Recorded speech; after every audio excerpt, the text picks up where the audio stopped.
Vulajin, of course, also a very experienced runner. Yeah, and the countdown has started, so we're going to be starting off very soon. Kern, what is the first item that we're going to see in Sanctuary or Link's house? Well, I'm going to be nice, and I'm going to say boots. Boots? Oh, you are way too nice. I'm sure the runners would really like to see that, but I'm going to say it's going to be something completely worthless, like a bomb upgrade or arrow upgrade. Well, instead, it looks like we get a worthless key.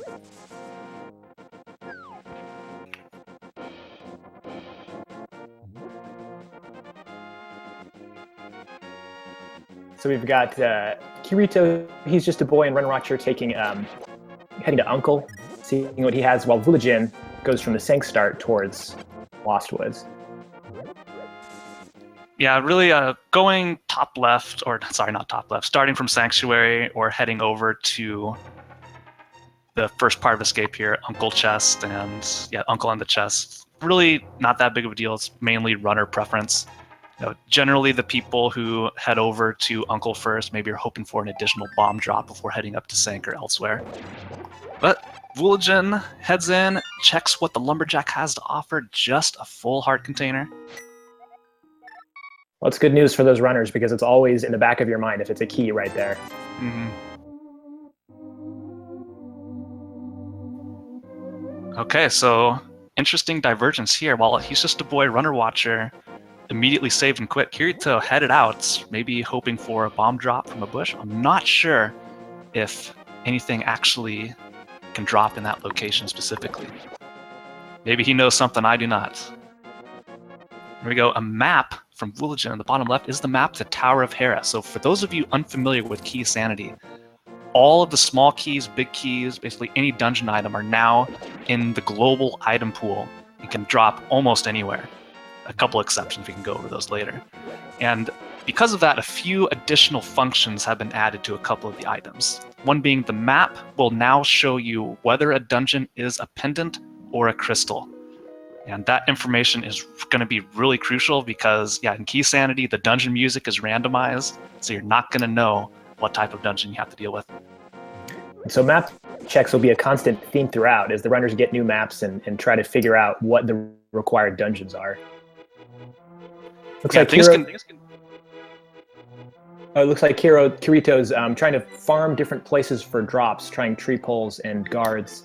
But there's no guarantee that there's going to be bombs in any of these locations because the item pool is also randomized. Well, there is an exception to that. The items that are in a couple of the bush locations are always guaranteed to have like a chance at dropping a bomb. Like particularly there's in Dark World, Village of Outcasts near the bombable hut. One bush there has a 50% chance of dropping a bomb, and as well as the bushes south of the grove have a 50% chance to drop a bomb as well. Which is what makes going to Kakariko via the southwest side such a great idea if you're starved on bombs. Meanwhile, Vulajin getting the fire rod in Blind's basement. Yeah, excellent first weapon to have. Unfortunately, in the early game, magic is hard to come by. I don't think Vulajin's gone to Uncle yet, so he might be able to pick up some stuff there. And the hook shot, wow. So Kakariko starting off with an amazing set of items here. That's 2 weapons that they can use. Hookshot also gives them access, the Power Glove as well, in the well. Intentional pun? No, that was completely unintentional. I realized it halfway through saying that sentence. I'm not sure I believe that. He's just a boy picking up his hookshot as well. So this will really help when you don't have boots. It can really help you navigate the overworld if you remember which objects are hookshotable. Yeah, that's correct. And the hookshot also gives them access to the stun item, which is generally a good thing to check, whether it's like rupees or magic or hearts. It's not going to be easy right now to kill anything since they only have access to the fire rod and the shovel coming in the back of the tavern. Very interesting. Yeah, especially if you don't have the sword yet, then you're thinking about that stun drop and whether or not it's going to be bombs or magic.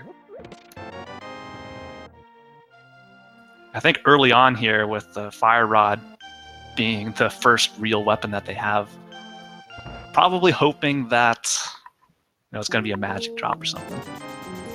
Runner Watcher taking a pit stop, buy more bombs. Definitely a valuable decision here because early game, fire rod's your only weapon. Bombs are going to be used quite a bit, not only just for bombing all these locations in Kakariko, but it's very, very effective for some areas you're going to have to kill a bunch of enemies at.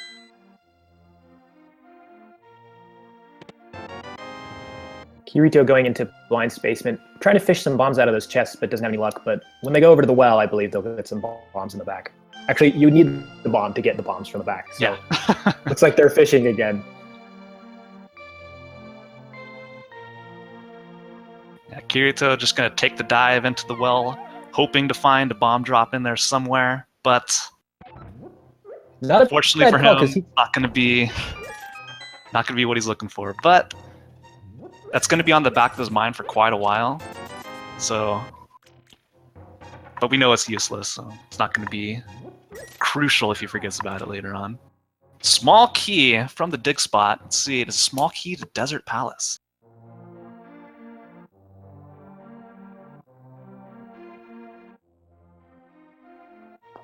Still no access to Desert Palace. And you see those bomb drops that he just pulled up under the bushes there. That's what I was talking about earlier on. So those bushes have a chance at dropping bombs. And Vula did not go into the bomb shop to get anything else, so taking the time to go in there.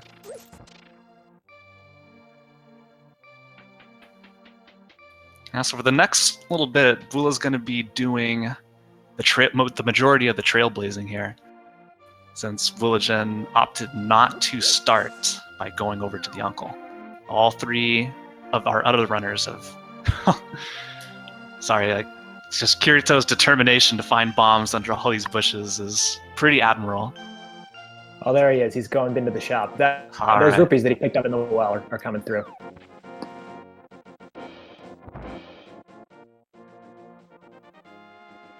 Just a red rupee in the library. I missed that the first time through. Now we're going to get the Light World Hype Cave here from Vulajin. The hookshot makes this a breeze because hookshot will just one-shot all of these mini Moldorms, so it's pretty effective in these areas. And he's just a boy, I believe, is attempting to head up to Death Mountain through the dark.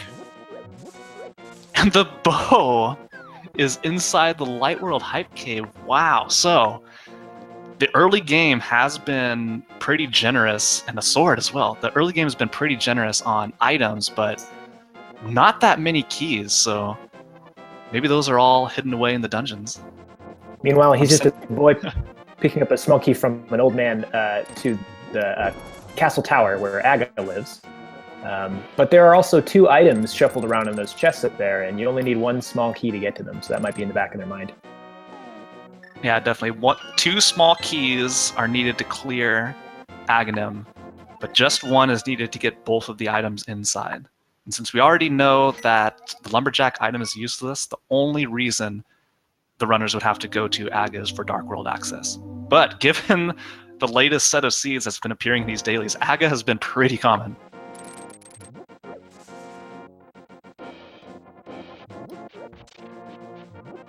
Ice Rod Cave check on the bottom left from Vulajin, while Runner Watcher on the bottom right is heading into the back of Escape. Looks like a small key to Pod is in Ice Rod Cave. See momentarily what Runner Watcher finds in the back of Escape. Big key to Skull Woods. And the lamp. Well, it's great to find that early. I don't believe Runner Watcher's gone in the front end of Escape either, so he didn't have to debate on whether or not to do that in Dark Room. I wouldn't imagine that would have stumped Runner Watcher, though, especially with Fire Rod. Yeah.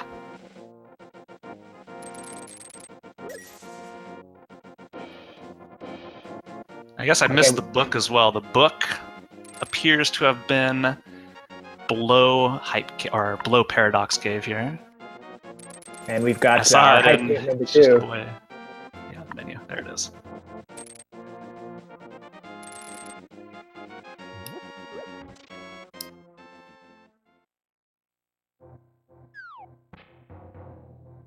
Just rupees and love in Hype Cave number 2. Yeah, so the book gives everybody access to Desert Palace, and with the Desert Palace small key being here in the Light World Dig spot you see Kirito heading to shortly. Now that may be tempting to head over there, check what's on the Desert Ledge, see what Aghanim has to offer, and just all the items inside Desert Palace itself. Absolutely. That and Eastern Palace, I think, are going to be in folks' mind as soon as they pick up the bow like Vulajin.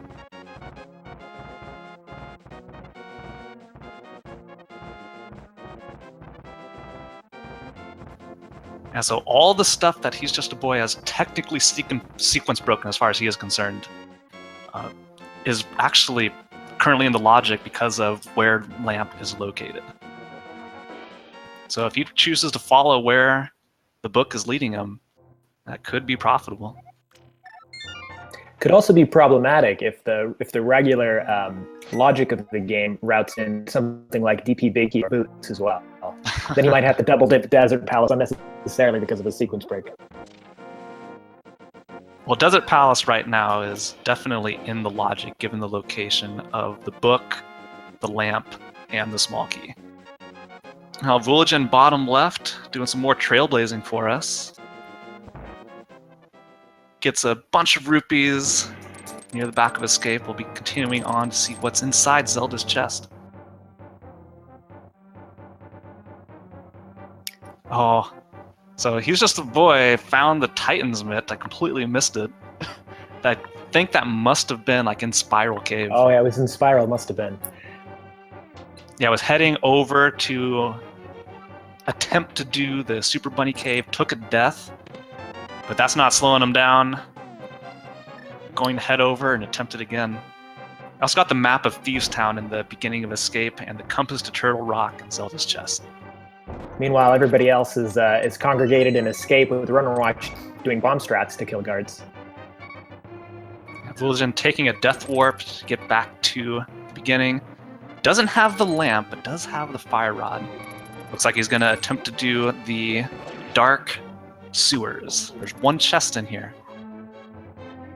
And I don't think we've seen any runner head over to it yet. And we still won't see it. Yeah. We're going to have to wait for, hope it's an item that shows up in the dark or get a peek at Vulajin's menu to see whether or not he picks it up or not. Killing some snakes, has one more room to go.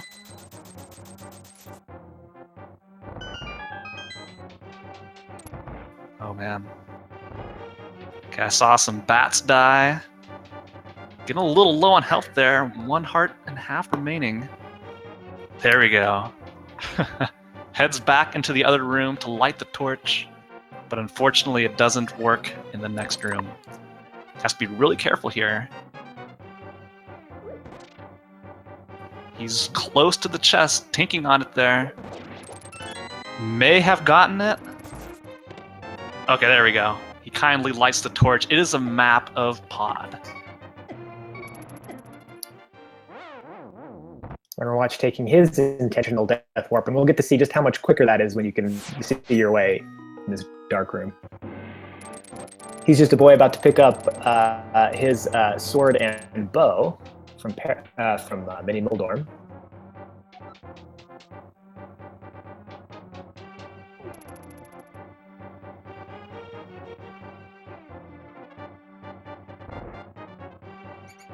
Okay, and yeah, for the next couple minutes, we're just going to see everybody retread ground that has been covered elsewhere.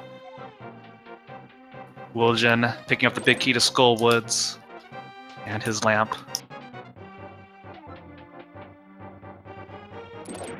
Kirito doing the South Light World route, checking what's in Dam, as well as the Mini Moldorm Cave.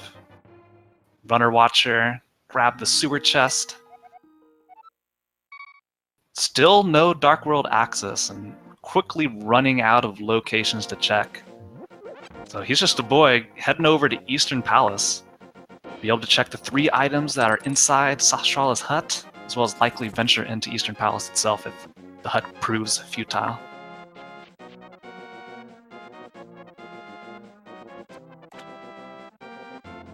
Kirito finally going in to get his sword and bow as well. He's going to be very happy to see that. Nice hookshot skip in the dam from Runner Watcher. Yeah, it works exactly the same as the one that people commonly do in Dark Death Mountain. But usually, hookshot is somewhere super deep, so don't get to see it used there often. Tower of Hera's small key is in the back of Sastrala's hut. Currently no access to Tower of Hera, but with the light source and the small key, won't have to double dip Hera for that. The only thing to control them yet in Tower of Hera is the big key, for a double dip at this point. Alright, he's just a boy continuing on to Eastern Palace.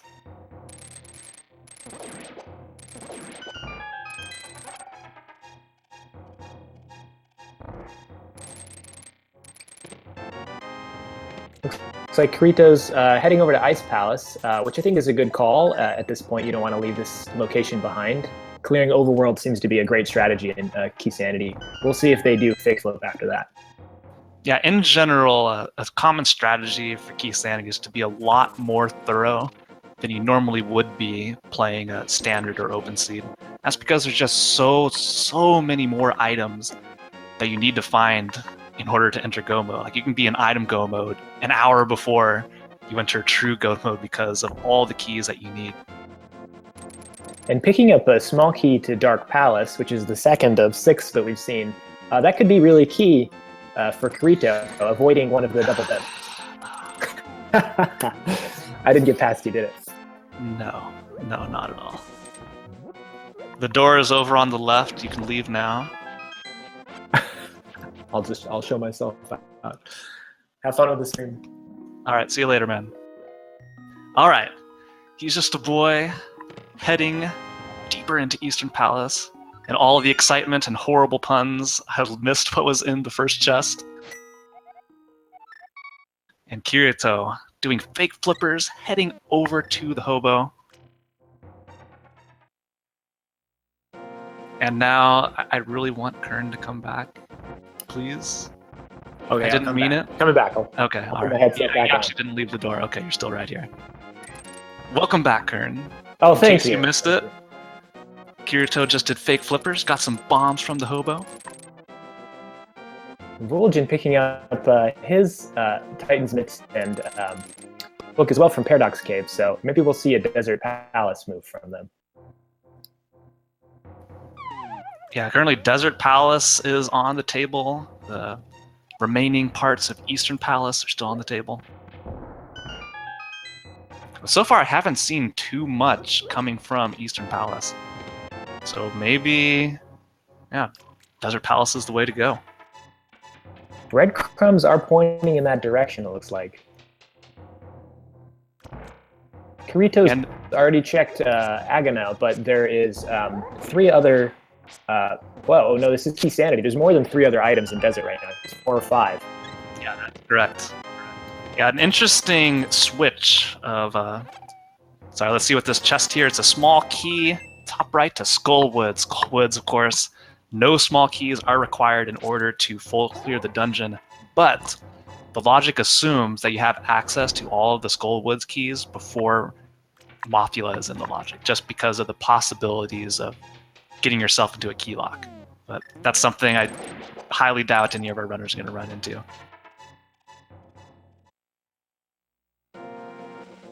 Yeah, so in the standard and open logic, there's a set number of items inside every dungeon. For example, Desert Palace usually has 2 items, the rest being dungeon items. Misery Mire has 2.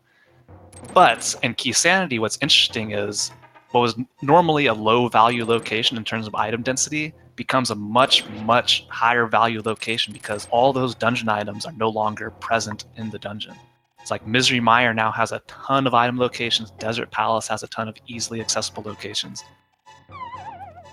And then you've got locations like Pod and TR that if you thought that they were rich before, then just play Keysanity. Yeah.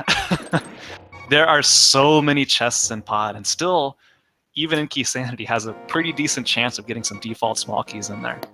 Of course, the logic assumes 6 small keys to Pod are required in order to clear the dungeon, but with the bow, hammer, and a couple nice bomb jumps, you can go through with only 4 small keys. Assuming that they need to go to Helmasaur. That's right. But one of the more difficult bomb jumps in the game to get. Yeah, so important note, Vulajin took a stop inside the Rupee Cave before heading over to Desert, getting just enough rupees for a Zora visit. So we'll likely head straight into Desert Palace with the book in hand, see what he can get in there, and then after that, really, what else left is there but Zora? That's right, so we'll definitely see some fake flips, figure out what's on the island. I don't think we've even seen a peek of that yet. Yeah, I missed it. Kirito did fake flippers and swim up to Hobo, but I missed what was on the island. And the other island, the floating island on Death Mountain, we did see that was a small key. So if we get a late mirror, then that could be an item that the runners have in the back of their minds for the race, thinking, do I dip this dungeon first, or do I run up there and get that small key? That's a big key on the desert ledge from Vulajin. Yep. So wouldn't that be something if it was like the big key to Eastern Palace located on the desert ledge, and then the Eastern Palace big chest having your source of progression? See what happens. You're calling some early force double dips. I like it. And it's Keysanity, like the amount of double dips goes up tenfold. Not actually tenfold, I just pulled that number out of nowhere. But I'm sure it's a lot. Maybe like 10.4. Yeah, because by the time you get all of the necessary keys to finish the dungeon, you've probably already had plenty of the items to clear said dungeon, like in the standard or open logic. So you'll see people dip in there initially just because of the high density of chests and location. Hang on, there's a big key to Misery Mire behind the small key door in Desert Palace.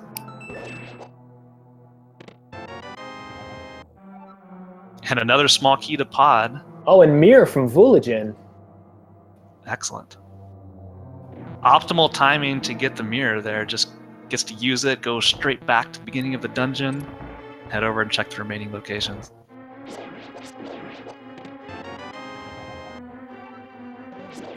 And runnerwatcher picks up his big key.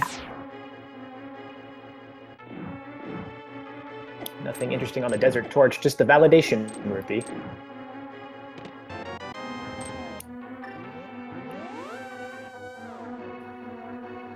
Now Vulajin's gonna go pick up the big key that's sitting on the ledge here, so pay attention to the bottom left. We'll see what's in store. Is it the Eastern Palace big key? Tower of Hera big key, okay. So this is really convenient. So we know where the Tower of Hera small key is, the big key is. Vulajin just got the mirror, so that's a pretty clear sign, hey, head up to Tower of Hera. We can now clear the dungeon. Always be clearing, especially in Keysanity when you have everything that you possibly need to do that dungeon. Also going to get a, well, actually can't get an ether tablet check yet because he didn't have a Master Sword. Well, you can't get the item, but with the book, you will be able to check and see what the item is. Ah, that's right.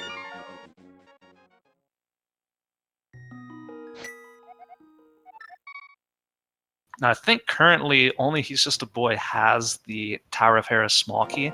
I want to say it was located in the back of Sahasrara's hut. We'll find out shortly as Vulajin heads there. Meanwhile, Kirito heading up to Death Mountain, and they'll be happy if they go east side with their hookshot to find the progression up there. Oh yeah, there is so much good stuff on the east side of Death Mountain. Though interestingly, none of it led to the mirror and the other progression items that Vulajin and runnerwatcher have obtained. Talking is hard, Kern. Tell me about it.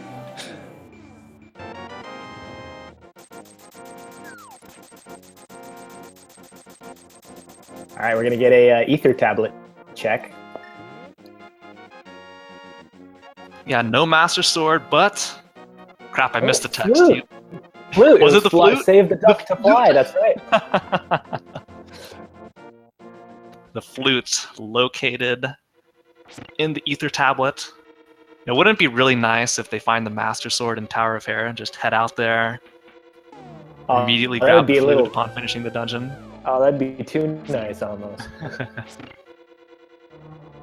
Because what they've got the Misery Mire big key, or at least The Vulajin flippers runnerwatcher.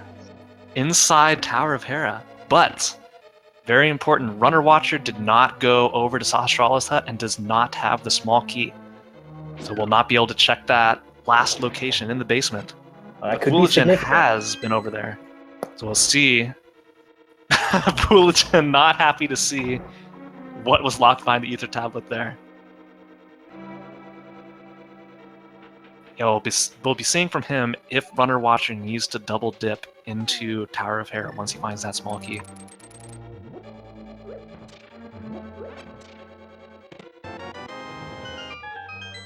Bombos from Runner Watcher there. And the Moon Pearl. Vanilla Moon Pearl. Vanilla Moon Pearl inside Tower of Hera. That is incredible. And So that's this their unlocks quite a bit. Yeah, so they have the Titan's Mitt, they have the mirror, they now have the Moon Pearl. So that unlocks Hookshot Cave and East Death Mountain. not to mention Thieves Town. I mean the Village of Outcasts, which is also that's very right. item rich. Although we've seen no Thieves Town big key or small key yet, so only 4 items would be available to them in that dungeon. That is correct. On the bottom right, Runner Watcher entering the Troll Dorm fights. Let's see how he does. We'll keep a close eye on Vulajin as well and find out what he missed inside the basement of Tower of Hera here. And Fighter Sword, Moldorm is so scary. It takes a ton of hits, and oh no! The Takes first a troll. fall. I think that, he had a little bit of difficulty in Mini Moldorm getting those hook shots off on those Moldorms. I think that was foreshadowing for Everybody, bottom left here. What's in the chest? It is the boots! Oh no! My god! Wow! Now this is That is exactly huge. the kind of location that you can so easily isolate and not come back to. So if this is a boot required seed, this could be very significant. Not to mention the speed at which Vulajin is going to be able to complete some of these things. And oh no, Runner Watcher takes another fall to Moldorm. Even the best of the best are not immune to the trolling that Moldorm can perform.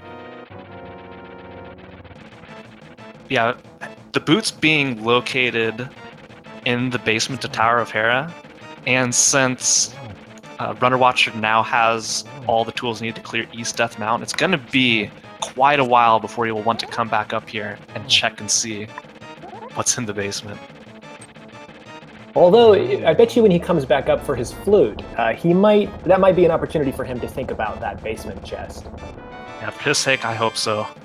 Assuming that Master Sword is not on East Side Death Mountain. I never thought I'd say this, but for Runner Watcher's sake, I do hope they do not find the Master Sword very soon. Maybe it'll be locked away. Yeah, maybe it'll be locked away in Thieves Town or Skullwoods or something. But man, what a valuable Tower of Hera here. So it had, Vulajin taking the fall there, it had not only the boots, it also had the flippers, it had bombos, it had the Moon Pearl, and it was a blue pendant. Because being a crystal would be way too nice. At least you get some value for your forced Fighter Sword Moldorm fight, or semi-forced anyway. Okay, so he's just a boy about to pick up his boots, and Kirito has found the small key to Tower of Hera, so we'll not have to double dip when he eventually heads up there. It's great news for them. Runner Watcher, meanwhile, going to show us what's on East Side Dark Death Mountain. On Vulajin, well done. Suffers one fall, I believe. I didn't see another one. Yeah, I only saw one as well. GD. Oh, sorry. Red pendant. Apparently I'm colorblind. Tower of Hera is the red pendant.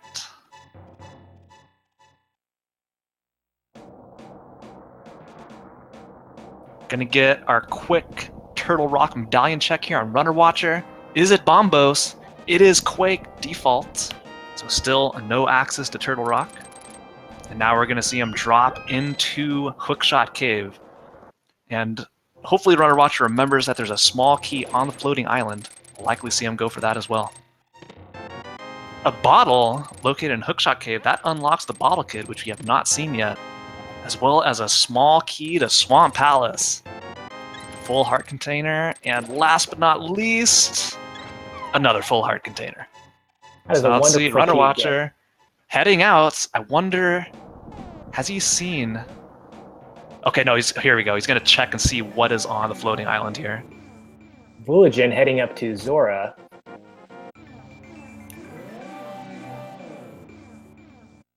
Just get bombs and a small key to GT. Okay. Yeah, there's 4 small keys to Ganon's tower. The logic assumes you have access to all 4 of them, but provided they find the GT in a really convenient spot, i.e. not inside Ganon's tower, you don't need any of them in order to full clear it. Or not full clear it, in order to get to the end. You know what I'm saying. It's the kind of key that you hope as a runner you're not going to end up using, other than the one required small key to complete the dungeon. You do need a small key, although you can fish it out of the basement. All right, let's see. Runner Watcher's screen. The floating island has a small key to Ganon's tower. And King Zora coughs up his heart, hands it over to Vulajin. A little slimy, a little gross, but I'm sure Vulajin's happy to see it. Not happy that you spent 500 rupees for it, but at least it's somewhat useful. Oh, and the hammer located... And all the excitement, I completely missed that check. Wow, so now full Dark World access. That's amazing. I'm sure we're going to see him go right there and do a Village of Outcasts check, and probably a Skull Woods clear as well. Oh, no, it looks like he's going to King's Tomb first. Yeah, making use of those boots. Now, I could be mistaken, but I don't recall seeing Vulajin check East Death Mountain, like Hookshot Cave and all that. Am I mistaken? I believe East Death Mountain, you mean Dark World or Light World? Yeah, Dark World, East Death Mountain. So that would be Hookshot Cave and Super Bunny Cave. I don't think he did.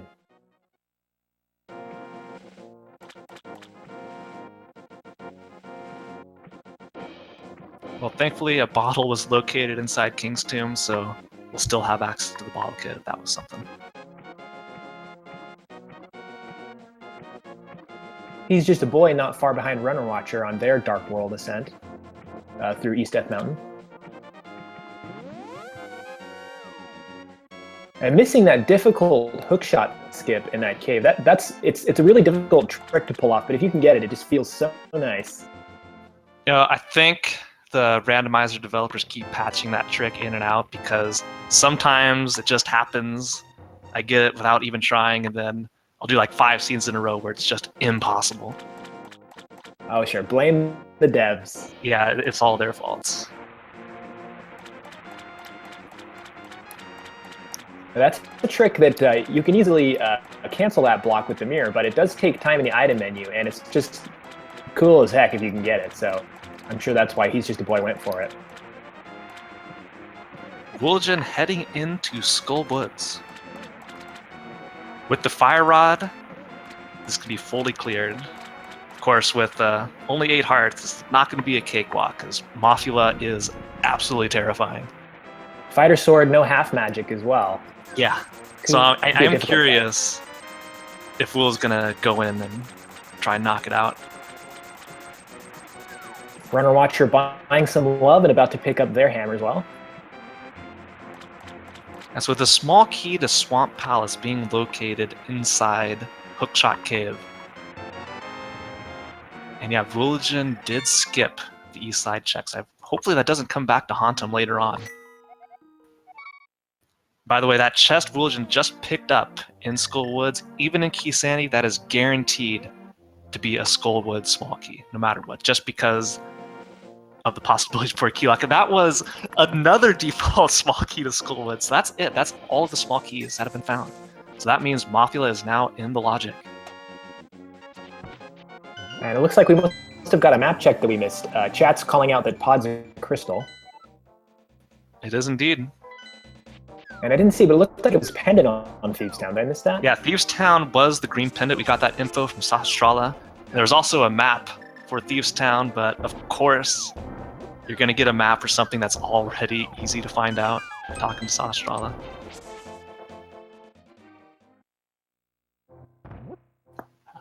Pay attention on the bottom right, ladies and gentlemen. Hype K for Runner Watch. We get a small key to Pod, as Pod small key at number 3. Small key to Misery Mire, completely useless. Another small key to Thieves Town, that is nice, and Blue Mail. So Blue Mail going to make things significantly easier for Runner Watcher. Vulajin opting to take a Death Warp instead of using a mirror, probably to get that Death Heal as well. Yeah, Vulajin was low on HP there. Can't blame him for wanting to refill a little bit before heading into Mafia. Looks like he's going to go for it. Yeah, 3 hearts now, and half of his normal magic bar.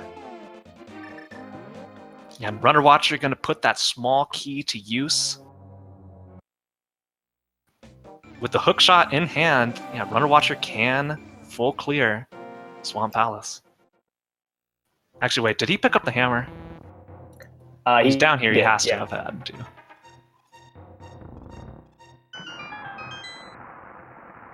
Yeah, it was Vulajin Runner Watcher, he's just a boy in order picking up hammer. Okay, gotcha. Although I didn't see if Kirito dropped down and picked up their hammer as well while they're in the Zora area.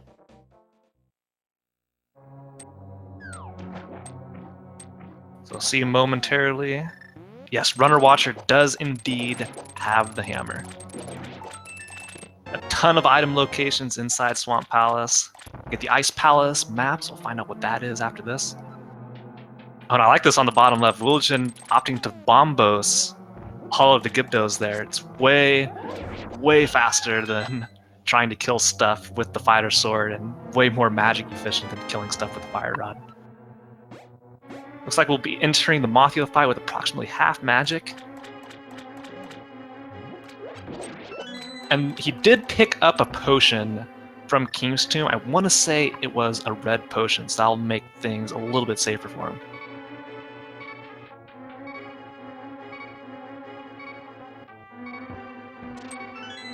Here we go. Mafia fight for Vulajin.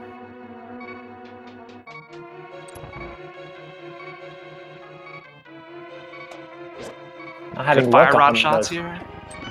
Out of magic though, so we'll not have to resort to fighter sword spins. Kirito finally picking up their mirror as well. Happy to see that, I'm sure. Oh, definitely. Now I think he got 2 fire sword hits off on Moth, so it should be only 6 fighter spins after that. Yeah, Mafia being a little bit trolly here. Blue has popped that red potion, so this is it. This is all his remaining HP. There we go, there's a solid hit. Mafia is almost down.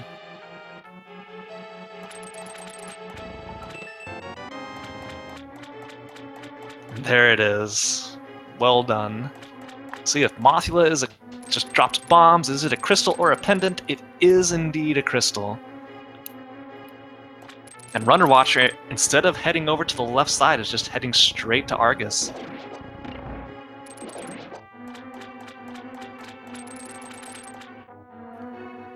I am curious if Runner Watcher is going to be heading back into Swamp after doing this clear. There are 2 items over there, but it's such a pain to go grab them.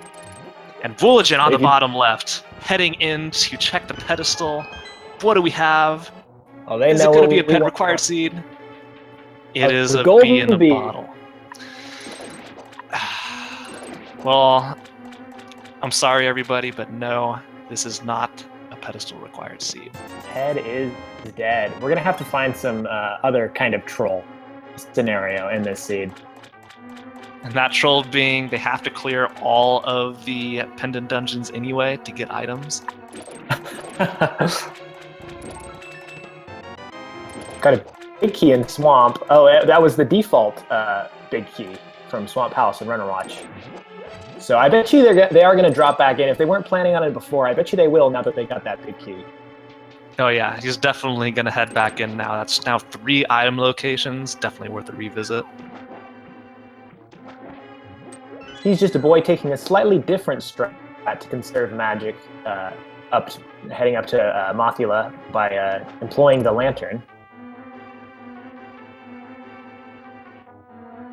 Alright, runnerwatcher heading into the Argus fights. Sorry, yeah.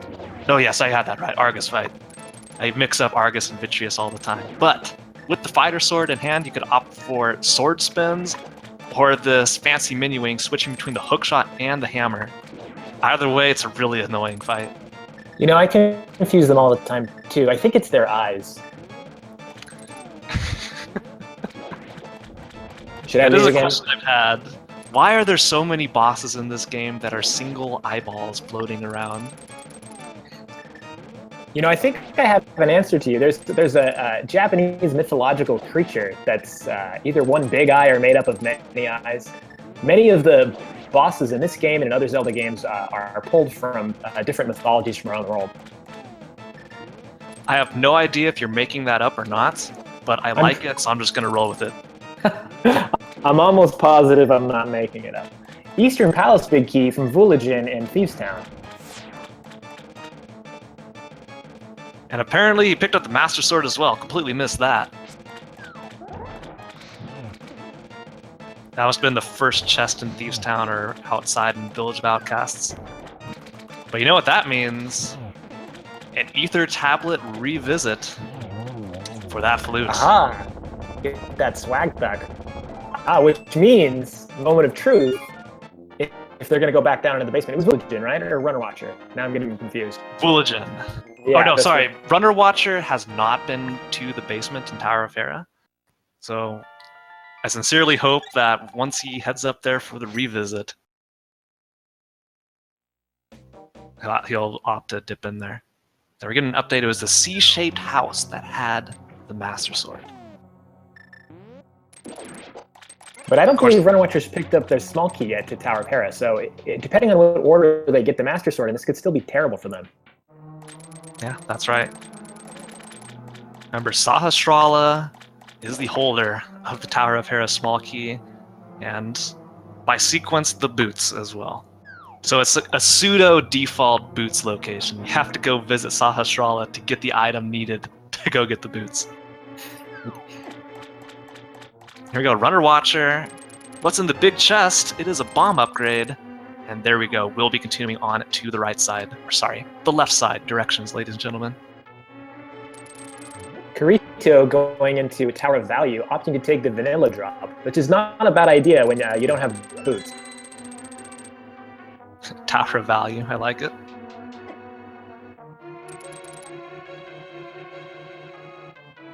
And so far, I don't recall seeing much value in Swamp Palace.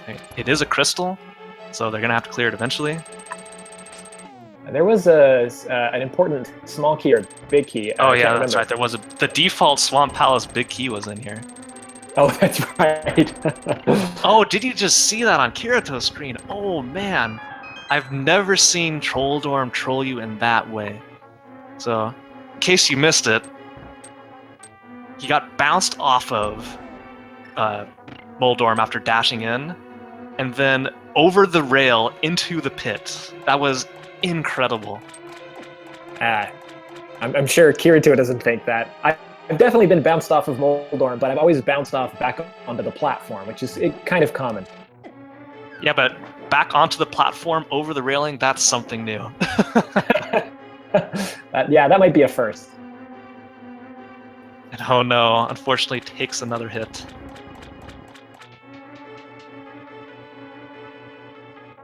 Now, I probably couldn't duplicate what just happened to Kirito if I tried, like over and over again. Probably like a frame-perfect, pixel-perfect position that relies on the RNG of Moldorm's position as well.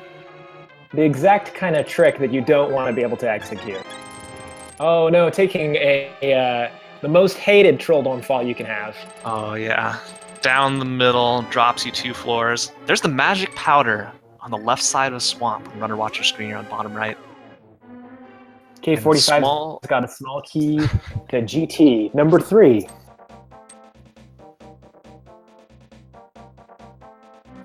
You know, for some reason, it appears that the GT... Oh no, sorry, Kirito takes a death to a beetle. Will be sent all the way back to start of Tower of Hera here. Let's see if they go for it again. Now I have the Eastern Palace map from Vulajin. You can now find your way home with the text on the Bombos tablet from runnerwatcher. What does that allude to? I believe it's a map. But it won't tell you which map, right? I think so. I want to say it's a map. I haven't seen all of the flavor text for what the tablets are hiding, but I believe it's a map. Or it could just be a really bizarre Wizard of Oz reference. But we've already seen the boots. The boots with that fray, that's pretty good. Pretty good. I'll talk to the devs.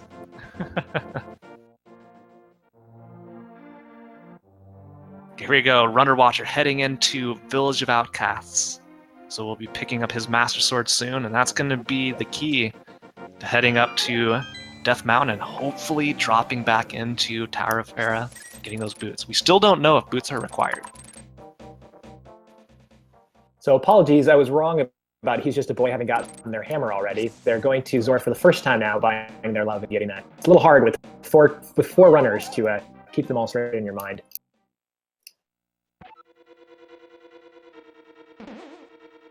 Yeah, again, another shout out to our trackers, Maximini and Darkus, for keeping track of everything. And hang on, Oh, Ice Rod. Gary's lunchbox, the Ice Rod. Getting closer and closer to Turtle Rock access. Still missing Canis Samaria and any substantial small keys at all, but you could dip TR with just the cane for 3 items. Now we're going to see what this map is. The Skullwoods map. Of course, we already know Skullwoods is a crystal.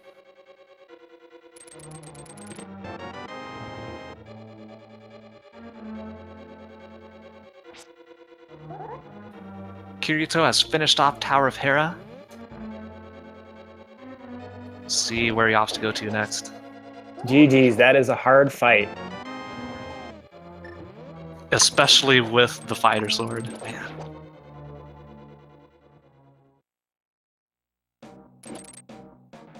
And now we're gonna... Oh, sorry. No, go ahead. Go ahead. Oh, no, go ahead. All right. I was just going to say, Kirito, very brave to have run their first SRL race on January 2nd, and to now be not only doing a Keysanity, but willing to be restreamed for one. I do not have those guts. I'm not even sure I want to be restreamed for one, and I've been playing since September. Go ahead. Look at this excellent fake flipper setup. Well done. Yeah, they definitely got the glitches down.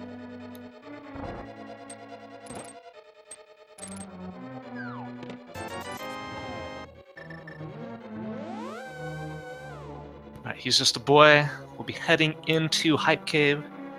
Get his couple small keys in there. Vulajin finishing up his Dark East Death Mountain check on his way up to grab the flute. So with the current set of items, there is a pretty decent chance that Mire is accessible.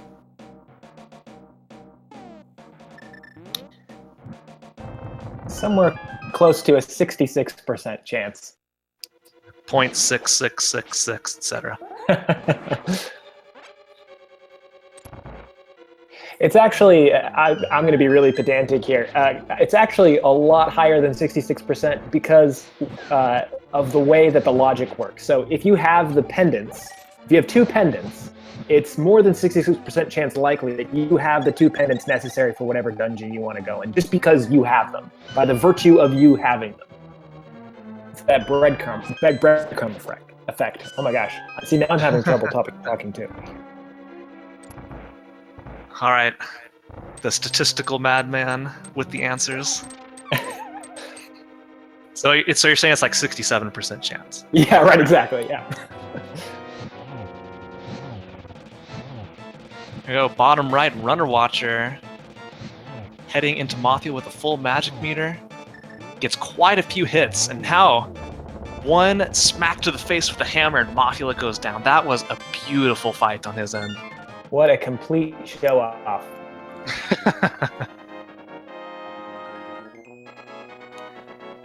Now, I love how all the maps everybody's been finding are for stuff we already know about, either because they've cleared the dungeons or because it was knowledge from either the bomb dude telling you where 6 and 7 are, or Sastralis telling you where the green pendant is. Yeah, I mean, Vulajin it's Keysanity. unleashing the flute from the ether tablet. Gonna waste no time, save and quit, head over to Kakariko and activate that flute. This is what Keysanity is all about, pain, right? So what else would you expect, other than the maps being totally useless? Yeah, so Kern, I do have a question for you. You've cleared quite a bit. You now have the Swamp Palace small key for Vulajin. Just unlock the flute. Where do you go next? Oh, you know, Pod would be kicking around in the back of my mind. I think he has 3 pod keys right now. Yeah, I And then believe he he can- also has 3 pod keys, yes. And now, did he do the partial dip into Eastern Palace, or was that Runner Watcher, or both? I don't remember Runner Watcher heading into Eastern Palace. In any case, with that Eastern Palace big key that they picked up on the desert ledge, that makes that spot really valuable. Yeah, me personally, I'd take that flute and head straight to Mire. Get the checks there, get the knowledge of the medallion that's required, and potentially head into Mire, which is now a much more valuable dungeon to check because of all the dungeon items being randomized. Here we go, Vulajin making the play on Mire. That's Yeah, great 2 idea. chests in the shed, 1 in Checkerboard Cave, and whatever Mire contains, provided it's not ether. Potentially save you from an unnecessary dip into pod in case this location does have any pod small keys. I want to say that was that Quake? And the King of Samaria inside the Mire shed. Well, if you were considering heading into Mire, now you should be. With the big key in hand, the King of Samaria, the lamp, that's everything you need to full clear it. And that also means that you're now able to dip TR, although I don't imagine that we're going to see that anytime soon from Vulajin, considering everything else that's open to them. Runner Watcher picking up the Master Sword. Gonna save and quit. Is he gonna instantly head up to...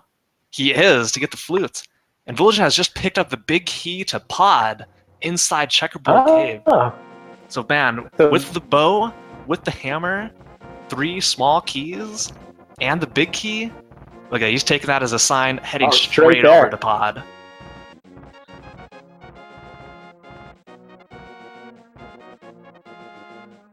So Runner Watcher, I don't believe they did pick up their small key. Did you see the small key of Tower Hera?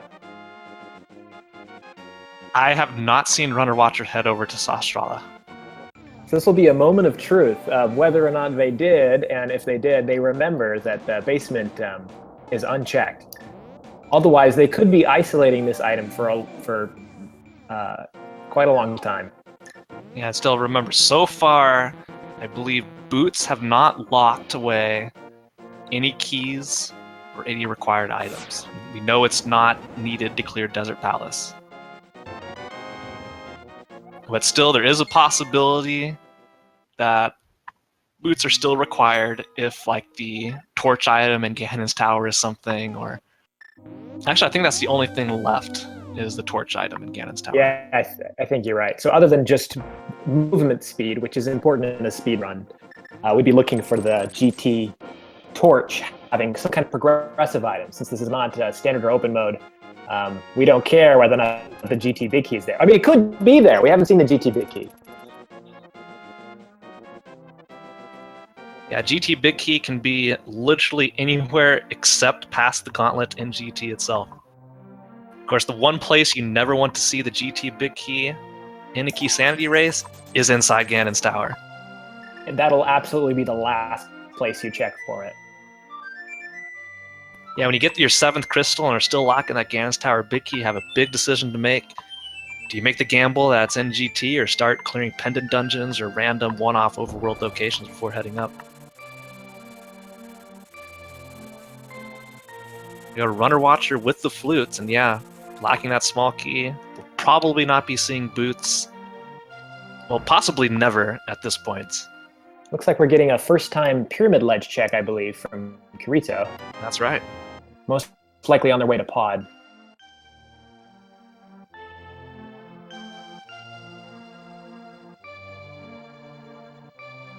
Yeah, so Vulajin is having some pretty great routing with what he's chosen to check first before anything else. You know, he's going to avoid double dipping Eastern Palace, going to possibly avoid double dipping pod, depending on if there's like a default small key inside.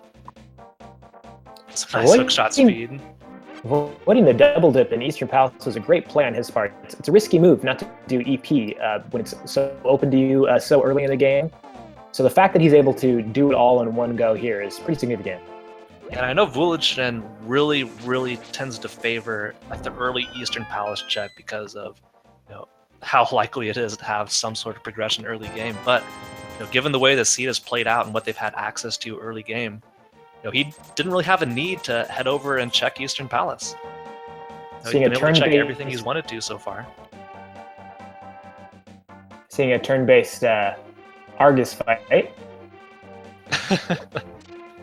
It will single-handedly increase your menu time by like a minute by the time you're done with this.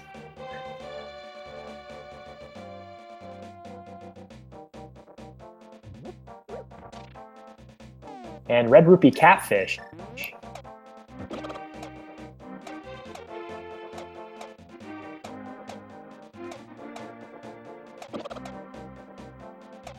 Runner Watcher having to do the slow and painful peg game here.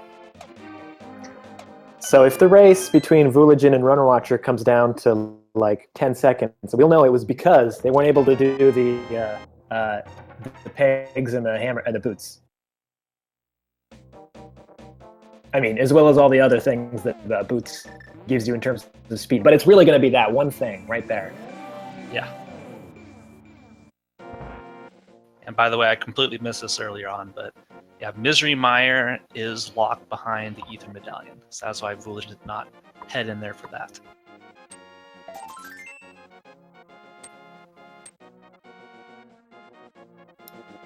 Heading into the Armos Knights, this is the first we are seeing of this.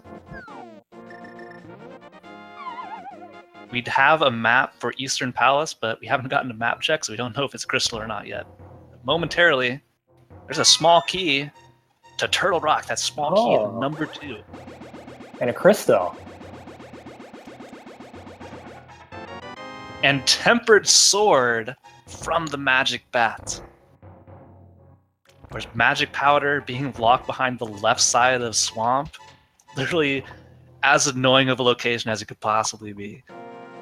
So if you're Vulajin, you just got a small key to TR. You have everything else you need. Do you go there after this dungeon? That is a tough call. It'll definitely depend on what is found inside pod. I believe we're still lacking the Turtle Rock big key, and with only 2 small keys, if you head into Turtle Rock, you're probably going to be burning one on the big key chest, which is something that can cost you a lot of time in a Keysanity race if it turns out to be nothing and like the 4th small key is somewhere awful. I'm thinking with the Swamp Palace small key, we're going to see Vula head into Swamp Palace before heading up to Turtle Rock. It'd definitely be a smart play. Yeah, and especially since everything else on Death Mountain has been cleared. The only reason to head back up there is for Spike Cave and finishing off Turtle Rock.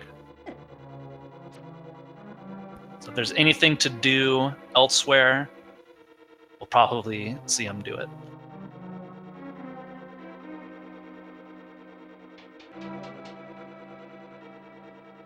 DP big key from Vulajin in that chest there. Okay, so there you go. Desert Palace, now clearable. 2 items and a, we don't know, pendant crystal. We have the Desert Palace map. One of these runners has the map to Desert Palace, but we'll need to wait They for a just might mini not have check to opened see it what yet. it is from the right person. I have a feeling we're going to have to get your help with this one on chat.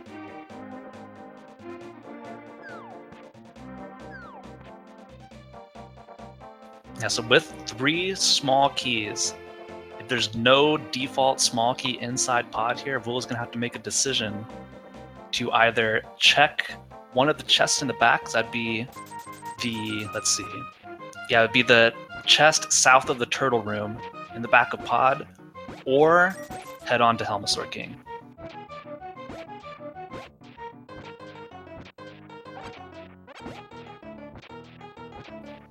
We got Kirito and Skullwoods coming up on a tough decision to make whether or not they're going to try to do Better Sword Moth as well. It's not a bad call to leave if you're not sure you can defeat a boss and come back later.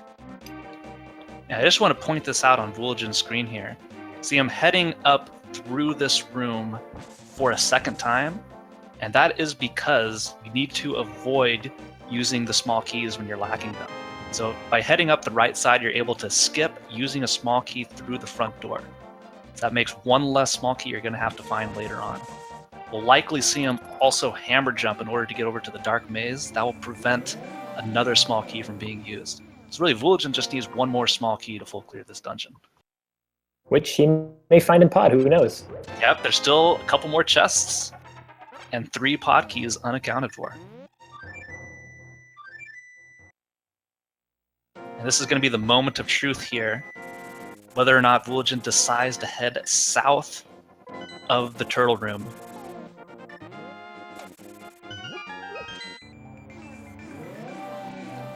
Unless a small key is located down here, I'd imagine he'd prefer to full clear the dungeon. Mushroom. So Mushroom and Cape inside pod. 2 fetch quest items. I don't think we've seen what is lying beyond Bumper Cave. Okay, there it Cape is. is putting... Vulajin burning the small key to check this item, just a red rupee. So he will not be able to clear pod unless by chance there's a small key located in the dark maze here. Opting to do the south side hammer jump. If they are, yeah, they will be hammer jumping. Instead of the north side, we have slightly more time. But it's just a little bit quicker to come down south and then back around. Meanwhile, Runner Watcher finally making the play on Sahasrara. There it is, the small key to Tower of Hera for him. Vulajin has successfully pulled off the bomb jump. 2 more chests in pod here. Optimally, one of these is a small key. Cross my fingers, there's a red rupee, no. 1 more location remaining. He's just a boy picking up their Master Sword. That'll open up the It's a flute small for them. key, but it's to To Turtle TR. Rock. That's a 3rd small key to Turtle Rock. So at this point, it is completable, well, only up to the big key door, though. Yeah, still lacking knowledge on where the big key is. I don't think any of our runners have picked it up. Looks like he's just checking his keys here in the item menu.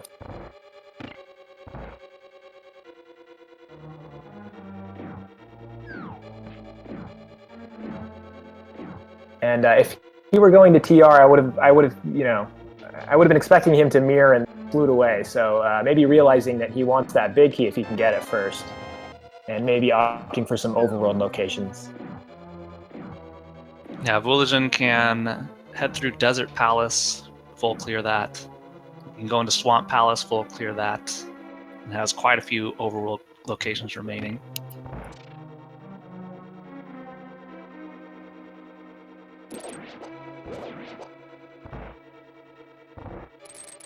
Kirito opting to at least go into the final part of the dungeon. They could just be checking this chest, or they could be brave enough to try the moth fight as well. Oh, Kirito would earn so much respect for me. Like in the first SRL race, first seed, heading into Mothula with like almost no safety, with the fighter sword. Oh yeah, Kirito, come on, my man, do it. Go into see. Mothula. Nah, man. I don't blame them.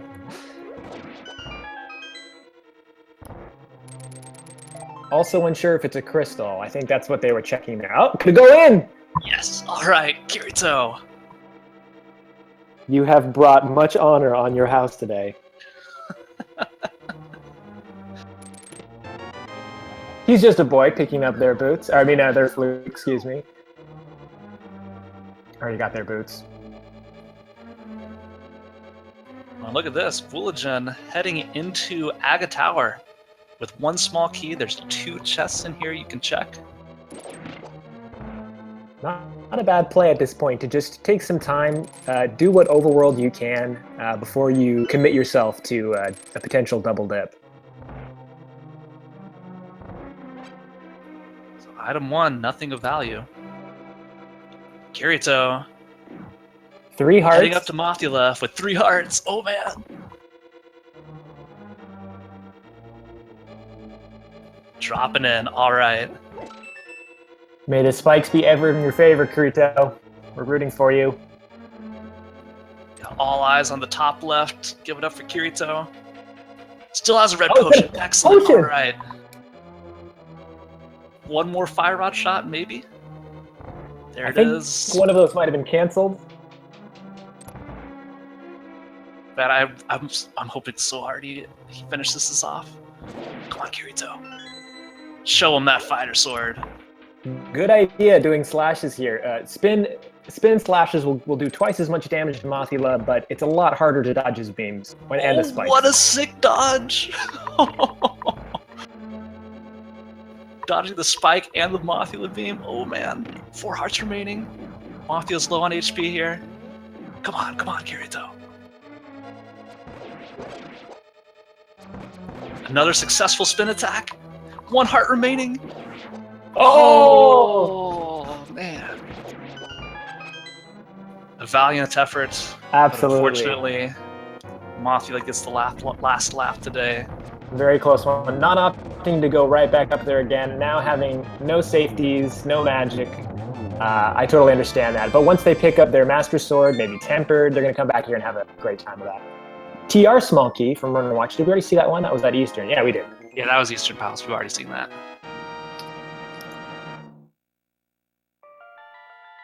So, quick update. We had a question in chat of what is remaining in order for the runners to be in go mode. Well, first of all, we need the Ether Medallion because that unlocks Mire, but we do not know if Mire is a crystal or a pendant yet, so there is a possibility that Ether Medallion is not required. We also need another pod small key, at least 1 more. The logic expects 6, but you can full clear pod with only 4 small keys.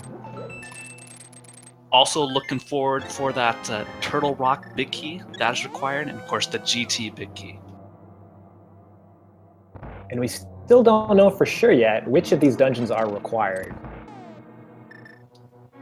Yeah, technically a big key is required for Ice Palace, but bomb jumps are pretty popular, and if you know how to do them, you can get through Ice Palace without any keys at all. TR Big Key was on Shroom, chat saying. We must have missed that check from Vulajin. Okay, there we go.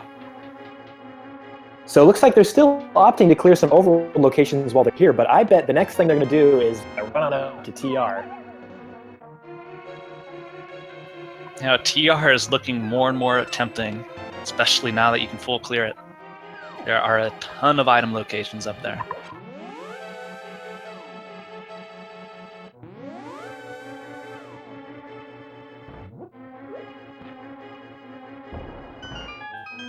And Runner Watcher down to 2 pod small keys. I'm not sure if he's picked up all 3 that we know about, or if he burned one early on to head through the front door. Yeah, I missed that as well. I would be surprised if he went through that front door, though.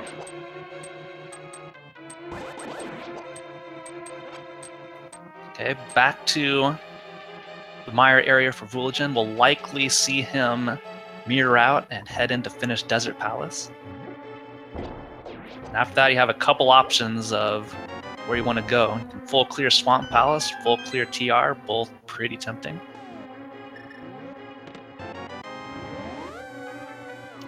Going straight for the boss, looks like. Yeah, so it looks like Runner Watcher did indeed use a small key to enter the center door into pod. So at the very least, we'll need 5 small keys on his end in order to full clear the dungeon.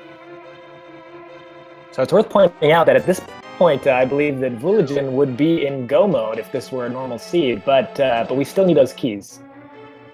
Yeah, potentially, again, depending on what the crystal dungeons are.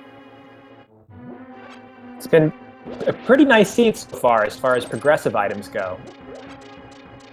But could still troll us yet on those keys.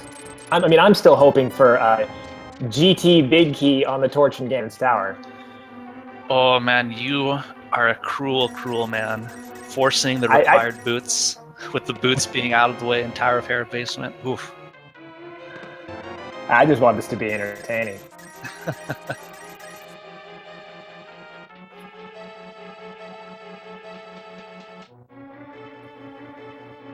Fire Rod strats for Land Molas.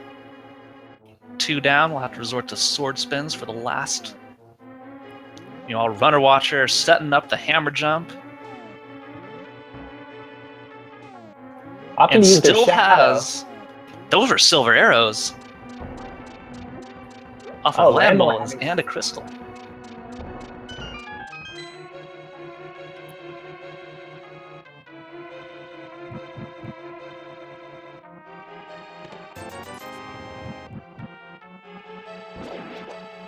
So important observation here on Runner Watcher's screen here, bottom right. Runner Watcher does not have the Palace of Darkness big key, but he still has saved a single small key, likely saving that to clear pod later on since it is a crystal. Doesn't want to hunt for any more small keys. So because of that decision, he had to skip the cape location. Oh no, you got the cape location. The location in the center. No, I'm just completely losing my mind here. Runner Watcher does have 3 pod small keys, so he just skipped the turtle room chest, and will now be able to use that small key later on to enter the boss room once he finds the big key. Meanwhile, Vulajin finding just a red rupee on that big chest in Desert Palace.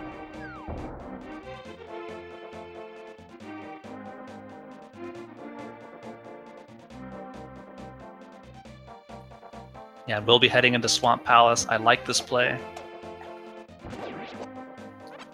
Now, Turtle Rock, as tempting as it is, and it being a crystal, you want to save it for last if you can, so you can head straight into GT afterwards. We do know Swamp Palace didn't have too much of value in here, like a couple hearts possibly, and the magic powder, which leads to Tempered Sword. You know, convenient, but it's not going to get them anywhere. Also, TR is absolutely sublime if you can clear it and in Keysanity mode on your first dip into it. You don't have to get any of those other chests. It's miraculous. Yeah. Yeah, Keysanity, I'd say on average will take quite a bit longer to complete, but the variance is so much larger because depending on like the key layout, you can just head into dungeons with all the keys already. Don't have to explore them at all. It's like go mode dungeons and Keysanity are really, really fast. We haven't seen many trolls yet. No required double dips I can think of into dungeons, although some double dips have been made. We got all of our progressive items pretty early. Okay, there's a small key to pod inside Swamp Palace. So that's the 4th and final one that Vulajin needs. He's already cleared the rest of pods. That's just a straight shot to Helmasaur King upon the revisit.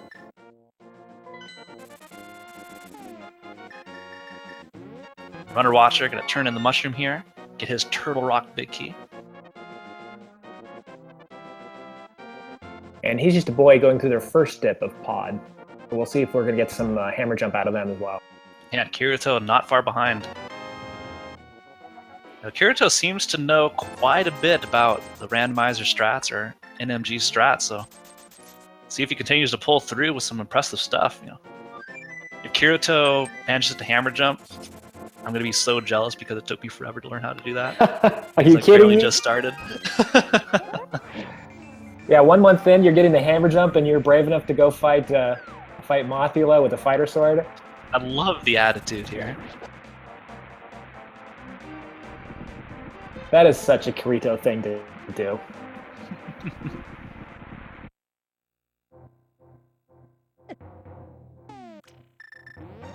So mostly playing catch-up here. We're probably not going to see new items until, I'm guessing, Vulajin goes to TR. But Ice Palace is another play that he might be thinking about, although not quite as attractive because he doesn't have that big key, which means he might be isolating an item deep into Ice Palace, which is never fun.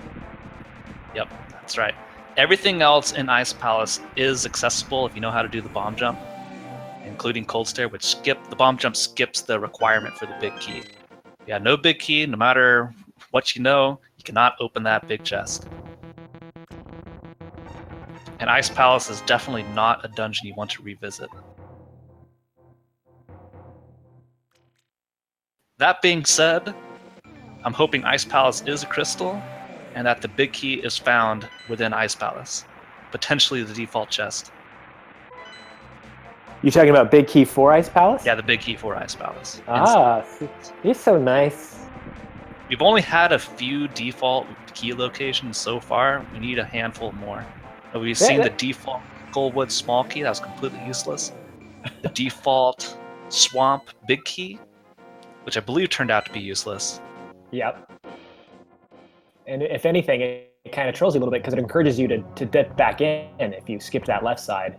It tantalizes you with that big chest. See, I think we haven't had enough troll here, so I'm actually going to amend my desire to have the GT big key on Torch, and I'm going to say GT big key in Ice Palace, Ice Palace big key on Torch.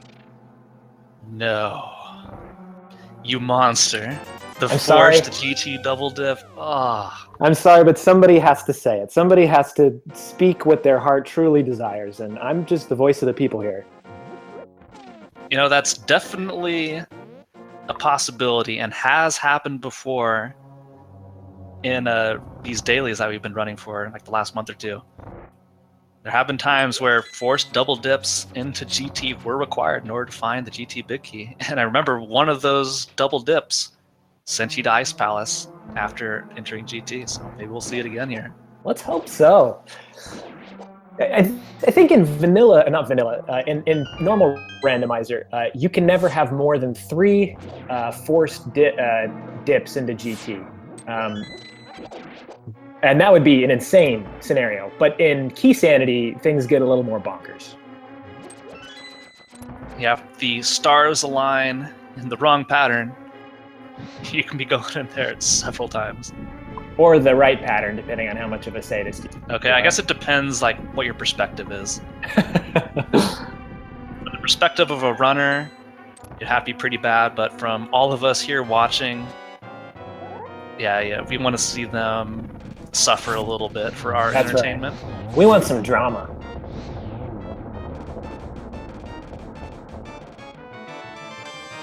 Runner Watcher getting his silver arrow pickup.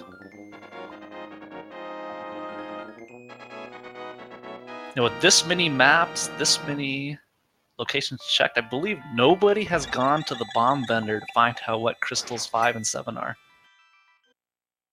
Sorry, 5 and 6 are the important ones. I did not know you could do that. Yeah, Sasha's not the only one with the info. Yeah, for those of you unaware, talking to the bomb vendor that sells you the big bomb to open up the pyramid fairy, he will tell you what crystals 5 and 6 are in Keysanity.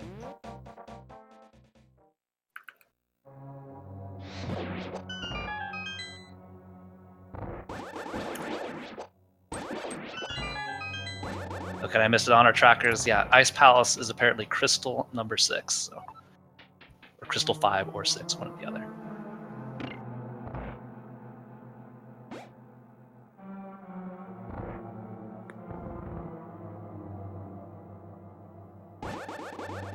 1 hour, 20 minutes in. We have 4 crystals for Runner Watcher. 4 crystals now for Vulajin. 3 for Hesjustaboy. That's pretty good progress. Not too far away from each other.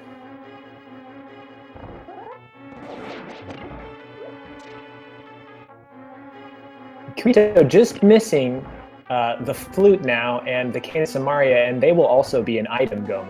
Oh, excuse me. Apart from the Ether Medallion, I've been forgetting about Ether. Still need to find Ether Medallion. We may need to find Ether Medallion. As soon as we find out what the Meyer Crystal is. Runner Watcher going to give us our first look into Ice Palace. See if that big key is found inside.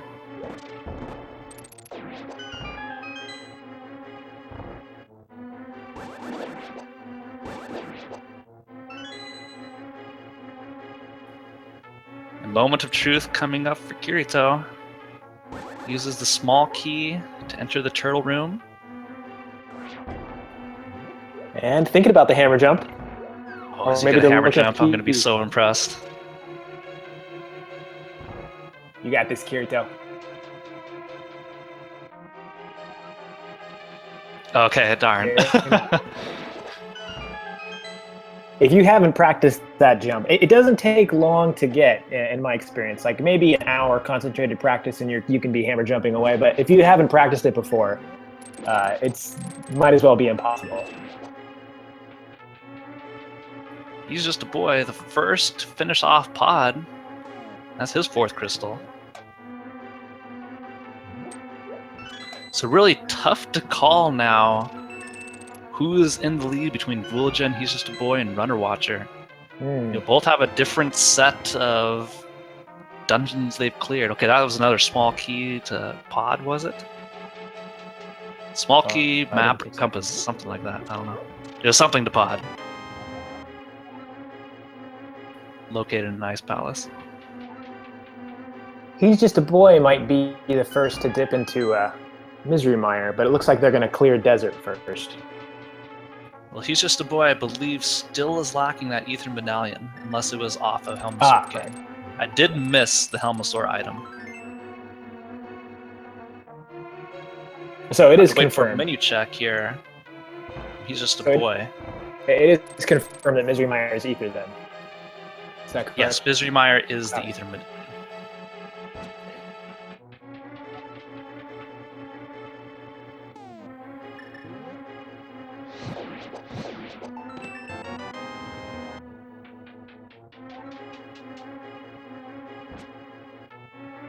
Vulajin prepping for their Ice Palace peanut butter and jelly. Where's the bomb jump absolutely required when you come in here without the big key? There's no other way to get to Cold Stare without doing this trick here. Which just makes this dip into Ice Palace all the more, risky, because you know that if you need to come here, the Ice Palace big key will be in the logic somewhere. Or not if you need to come here, but if you need to go to the boss. The penguins here. Nice swordless strats. Yeah, for some reason, both the bombs and the hook shot one-shot those guys.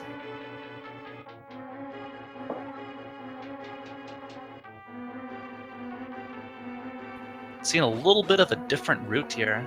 Actually, no, maybe they're following the same route, and I just can't remember. Yeah, both heading up the right side, using that key to get through. This is one of the more difficult bomb jumps in the game across this little pit here. Or at least more punishing, because if you miss it, you've wasted a lot of time. Oh, but it looks like he's not going for the bomb jump, he's just dropping down. Yep. Yeah, everything else is clear. No Ice Palace big key. It cannot be located off of Cold Stare, because this is a sequence break. Coming through here, killing Cold Stare without the Ice Palace big key. So at least for Vulajin and Runner Watcher, we will be seeing a double dip of Ice Palace if the big chest is locking something important. So far, nothing else in Ice Palace, though. Just need to see the Cold Stare item, but this does give them access to the Pyramid Fairy, which holds 2 item locations. Wow, look at this. Excellent, excellent Cold Stare kill from Runner Watcher. Wow, that was beautiful. Only rewarded with a 5 rupee. I think that deserved a much, much larger tip, personally. Well, as a percentage of Cold Stare's income, that's actually really large. So that was a huge compliment from Cold Stare.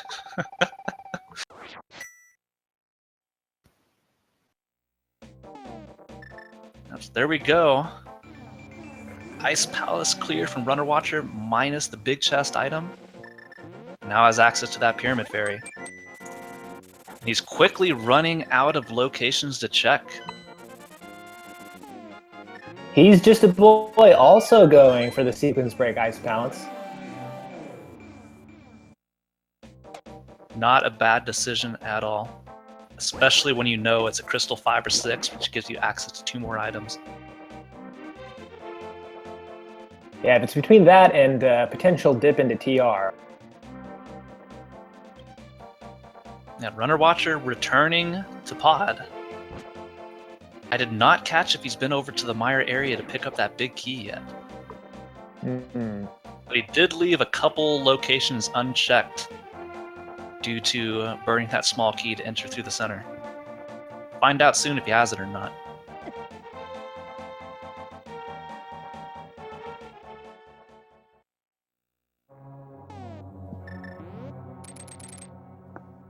So we go, Vulajin heading into the Cold Stare fight. That's going to be a little bit more difficult since he has the Master Sword, no tempered.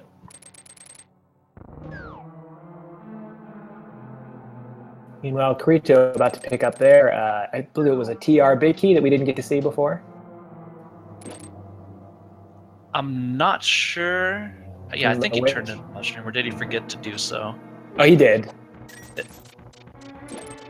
Okay, just heading back in. There we go. All right. There's the big key for Turtle Rock, as well as a pit stop, picking up some blue potions to make things a little easier. Now, Vulajin's Cold Stare fight is with Master Sword instead of tempered, so it's not going to be quite as quick, but still making really good work of him. Yeah, I can't emphasize how terrifying this boss is. Even on blue mail, Cold Stare does a ton of damage to you. Especially if you need to get right close to him for those spins. Needs to be careful, down to 4 hearts. Okay, there it is. Cold Stare down for Vulajin. Receive his 5 rupees. Okay, Runner Watcher does indeed have the big key. Big 20 from the big chest, and we'll now be heading on to the boss. Which will be our first time seeing Helmasaur. Hesjustaboy has cleared Helmasaur King. Just holds the bit of big 20. And look at this, Kirito heading back to the Village of Outcast Dark World portal. Are we going to see the Mothula rematch here? Round 2? Yes, we are. Heading north. Excellent. All right. Blue potion in hand. A lot more fire rod shots. A little bit more health this time. Still Fighter Sword. I think missing that saves and quits. Missing that Master Sword from C-shaped house would be a great place to go. I believe there was a sword upgrade there. Yes, that is correct. The first sword upgrade we found outside of the Fighter Sword was located in C-shaped hut. Of course, the Tempered Sword, the only other sword we know of, is from the Magic Bat. Now we've seen him clear Village of Outcasts, and I know as an early runner, C-shaped house was a location I forgot a couple of times. It can be easy to forget, so I wonder if they've missed it.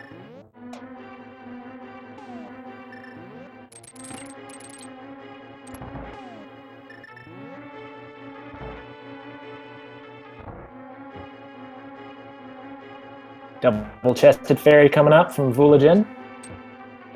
Gonna get to see some new stuff. The answer has to be in Turtle Rock, Kern. The signs just lead to it.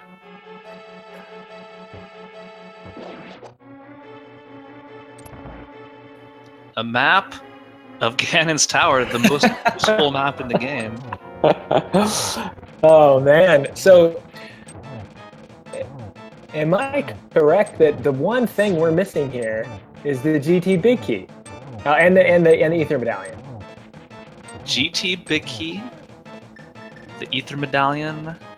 Let's see. I'm just running it over through my head really quick, make sure we don't miss anything. As far as most of these runners are concerned, yes, that is all they need. But as far as the logic is concerned, there's still a couple more small keys that it assumes. Not to mention the Ice Palace big key, which we haven't seen yet. Yeah, that is a potential required item. We do not know if it is needed or not.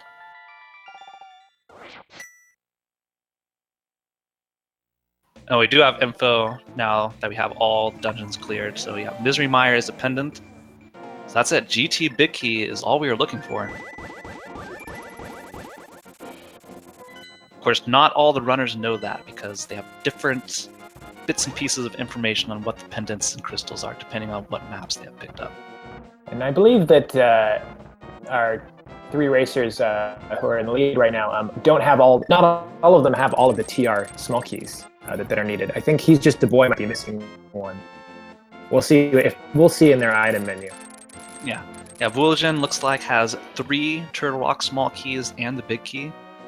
So that is enough to get to Trinex. You just have to forget about the chest that contains the big key in the default game. That's a really, really common chest to skip just because of how punishing it is to blow a T-Rock small key and then head up there later on once you find the 4th one.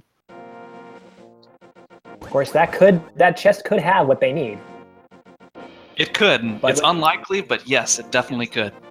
But with 14 total locations, item locations in Turtle Rock, unlikely. An important note here. Runner Watcher, heading into Turtle Rock right now, I believe has all 4 T-Rock small keys, but is lacking a very important item, and that item is the Ice Rod. Oh. I can't remember where that was found. Neither can I. It was quite a while ago. You know, it might have been K45. K45. I might be hallucinating. I believe you. That's ringing a bell. It's just really, really unfortunate for Runner Watcher here. You know, his execution has been excellent so far on all these bosses. Just a couple places they opted not to check, and you know, they happen to have really important items. It's not counted out yet, though. I mean, this could be a forced TR double dip, so we'll see. What was this? That was a big key to Thieves Town. Oh. We're only missing 2 big want to keys. see. Ice Palace Big Key and GT Big Key are the only ones we don't know about. We are getting an update. Gary's lunchbox was the holder of the Ice Rod. You know, some people like freeze a bottle of water. Some people like have like little blue ice things to keep their lunch cold. You know, Gary knows what's up. Throws the Ice Rod in there, keeps his lunch and drinks nice and cold. Smart guy, that Gary. He is. Not He's like probably his brother. really mad and says like, "Oh yeah, I know, I'm full. Thank you so much for bringing me my lunch. Here you go. Take the Ice Rod." He's very generous too.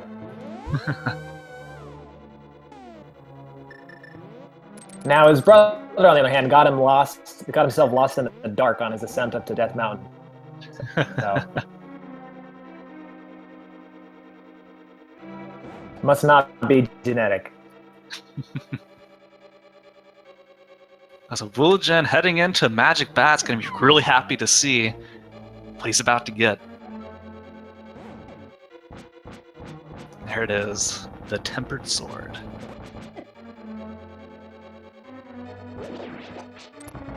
Looks like Hesjustaboy is just taking care of some isolated locations that they left. Probably heading up to Aga now. Not to fight Aga, but to get the items up there.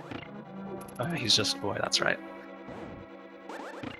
Okay, Vula taking out the flute, heading up to Death Mountain. Oh, and there's the red mail in the Chain Chomp room in Turtle Rock. That's a great get. I don't think Runner Watch has a safety right now. Oh, no, they've got powder. Never mind. They've got all the safeties in the world. Powder, red mail, cape. It's a lot of safety. Yeah.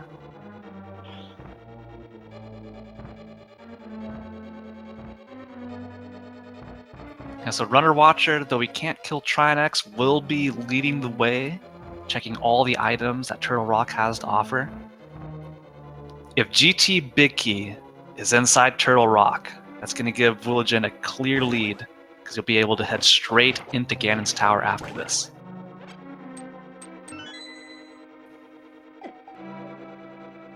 But until then, it appears Vul has a lead just because of the amount of dungeons he has not had to double dip or go into twice, but it's all going to come down to that GT Big Key location. It's somewhere annoying like Thieves Town or inside Mire. That's a great equalizer in Keysanity.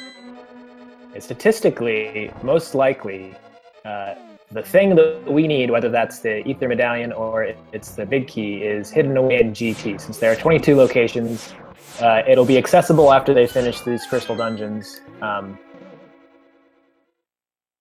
Yeah, I'd imagine even without the GT Big Key, you're already up here, and there's so many item locations in there, you might as well head in and gamble on it being inside GT.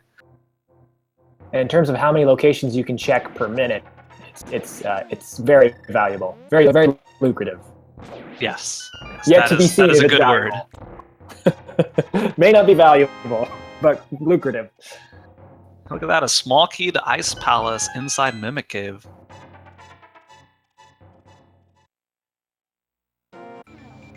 Everybody pay attention on the top left. You have Kirito going in for Mothula round 2.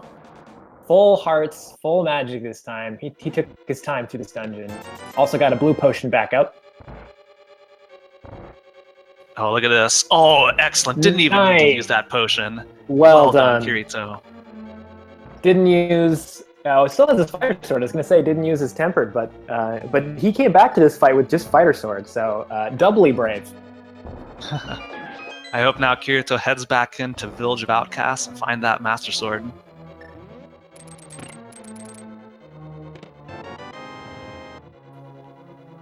Hey, will you look at that? Runner Watcher just found the 4th T-Rock small key.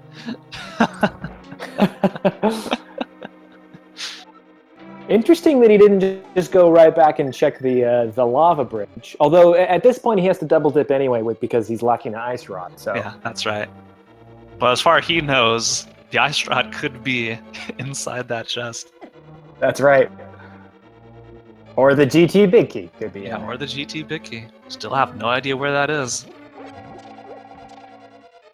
So that's going to be an interesting decision if the GT Big Key is not on Laser Bridge off of Trinex here for Vulajin. He's going to get that 4th T-Rock small key. Do you head back into Turtle Rock all the way just for that chest, or just go straight to GT? Oh, man.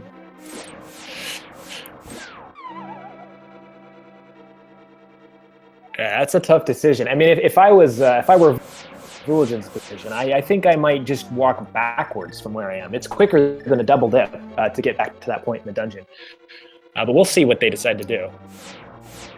Okay, here we go. Laser Bridge time for Runner Watcher on the bottom right. Our last best chance. 100 rupees. Oh, getting bodied by that laser there. Bombs.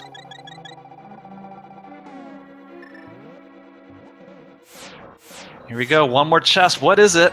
It is just 50 rupees.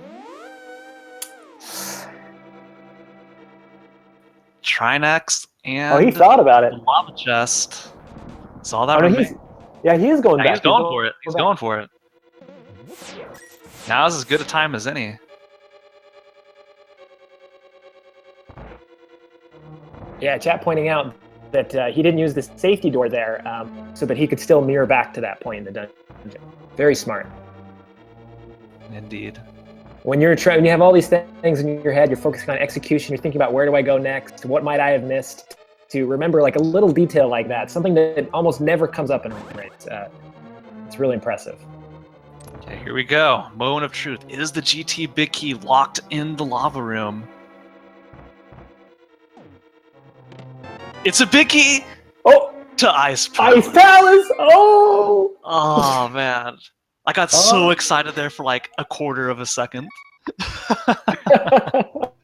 But man, imagine if The GT Big Key is in the Ice Palace Big Chest. Oh my man. gosh.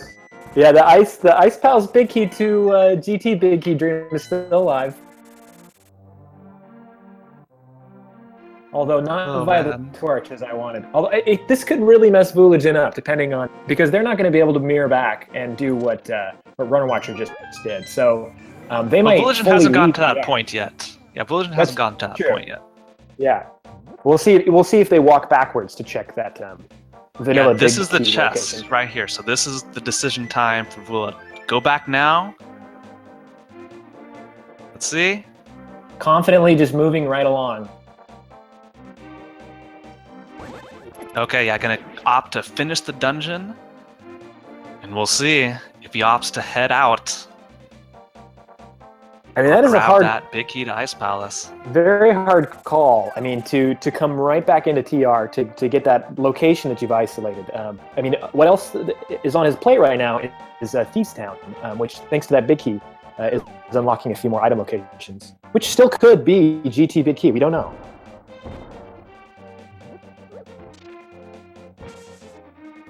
I do want to point out we've had our first place finisher, Kyong92, an official SRL timer of 1 hour, 39 minutes, and 54 seconds.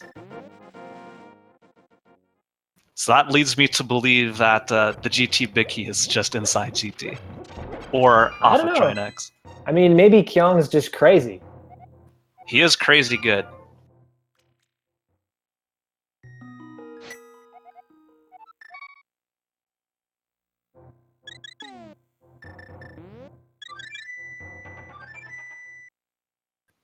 Looks like Runner Watcher's taking care of some overload locations before they decide to go into Thieves Town.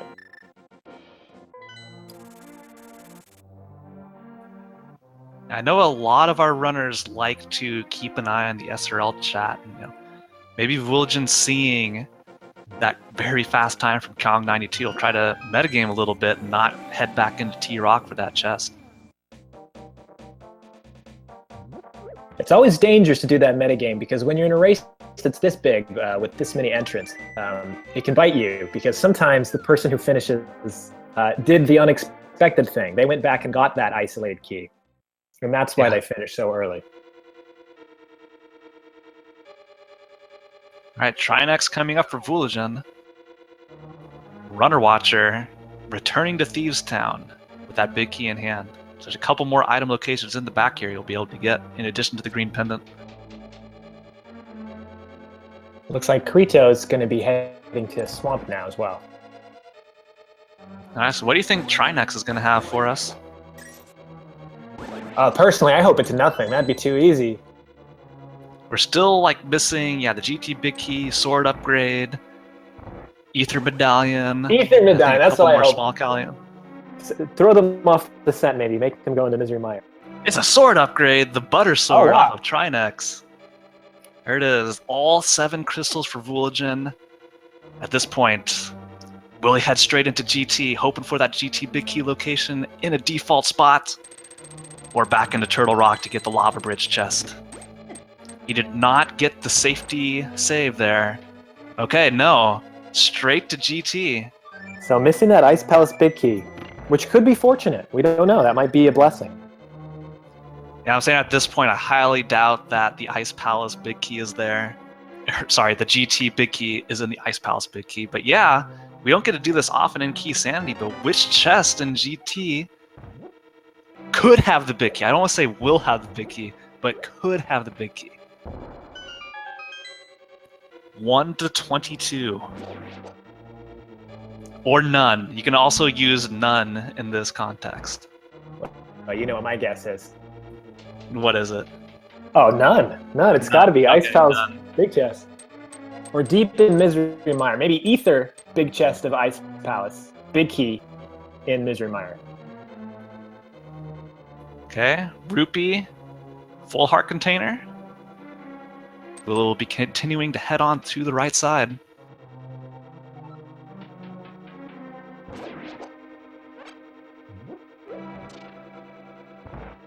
Just because of the sheer number of locations that have been checked and that exist in GT, we're getting a tip from chat that there is a 16% raw chance that the GT big key is here. I don't know if those numbers are correct, but I'm just going to go ahead and believe it. But it is not insignificant.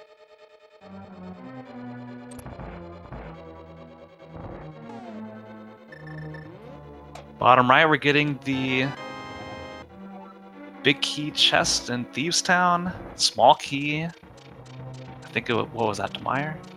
It was a Misery Mire small key, yeah. That's and, right. Okay. Fire shield from Vulajin there. So, 6 locations so far checked in Ganon's Tower. In case you forget, we've got the nice feature of the compass.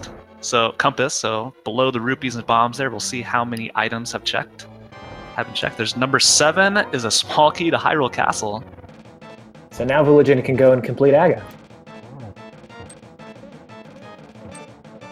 No, that was just the regular Hyrule Castle small key. So the Castle Tower is the flavor text for a small key to Aga Tower.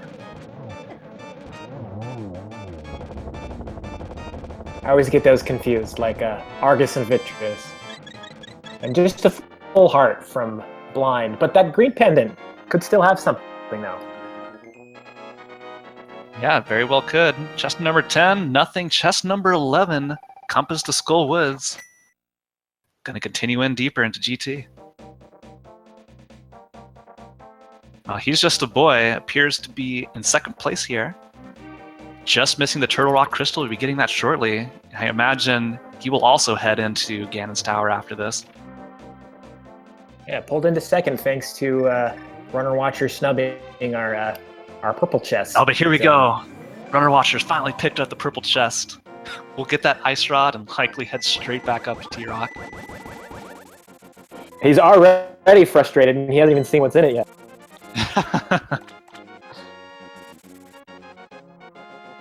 I think he's frustrated because if I were him, he forgot to check that overworld location. We saw him clean up some overworld before he went to TR. There's the frustration slashes from Runner Watcher. There we go. Heading over to Pod, I guess. Oh no, he's got the green pendant from Thieves Town, so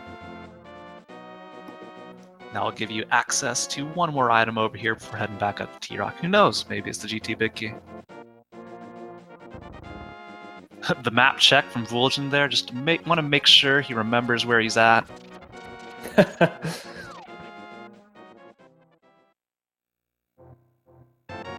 A bottle with the fairy. Nice consolation prize. There's the small key to Castle Tower. So now Aga 1 is clearable, yes.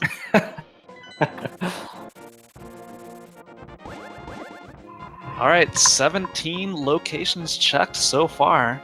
If it's here in Ganon's Tower, it's getting pretty likely that it could be in the tile room. Wait, how awful would that be to have it in there? Keysanity. Well, it's either here or it is in the Ice Palace Big Chest. I believe those are the only locations left that are open to us right now. Well, imagine tile room having the Ether Medallion. Oh my gosh.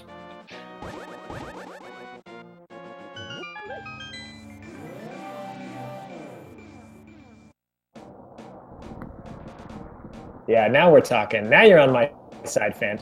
Bob's chest, another small key to Meyer.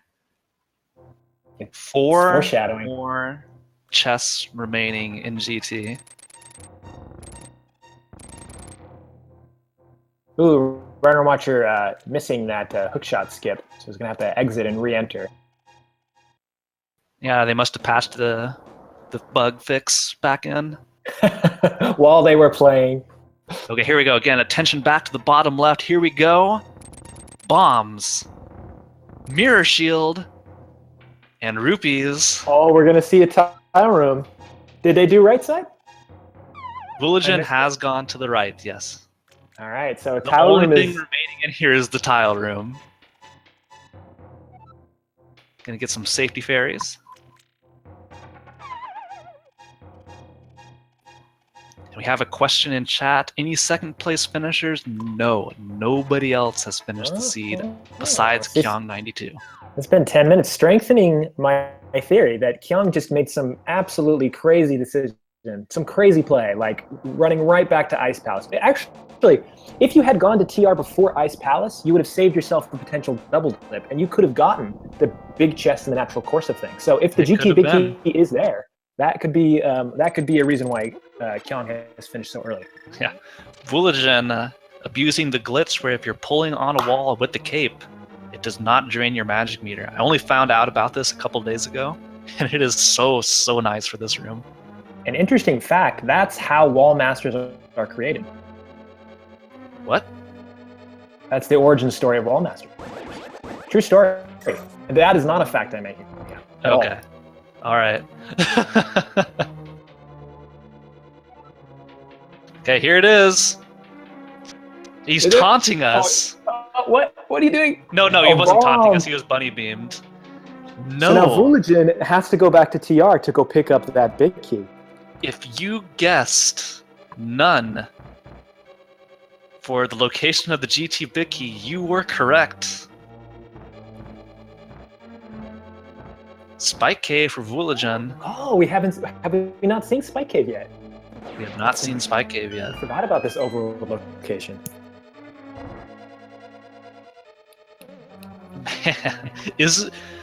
Okay, let's see. Is it here? Is it here? The Ether Medallion! Oh, yes!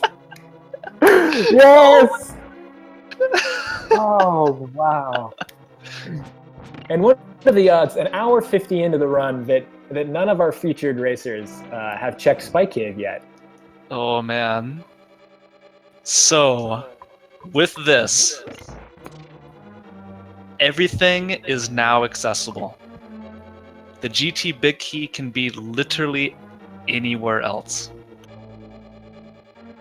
We have full access to Mire, the Ice Palace Big Chest, Thieves Town, which we already know has nothing. I believe all the other overworld locations have been checked.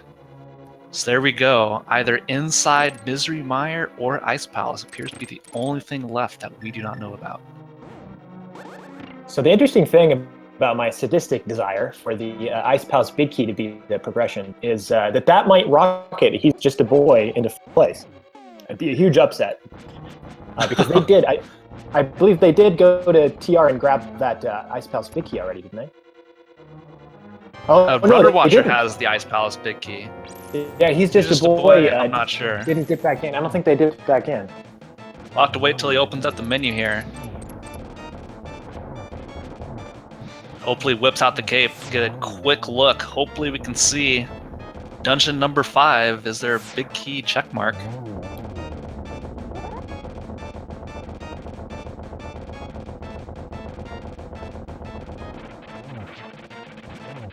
I missed it when he switched to Kate to Samaria. Okay, there we go. I did not see a check mark. No check mark. This boy does not have the key. Runnerwatcher getting the butter sword. And we'll likely head into Ganon's Tower here. Vulajin a little frustrated here. Some frustration spins. I think that they might have forgot about that isolated chest in TR.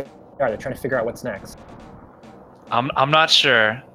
All I can read from this is that he's angry in some fashion.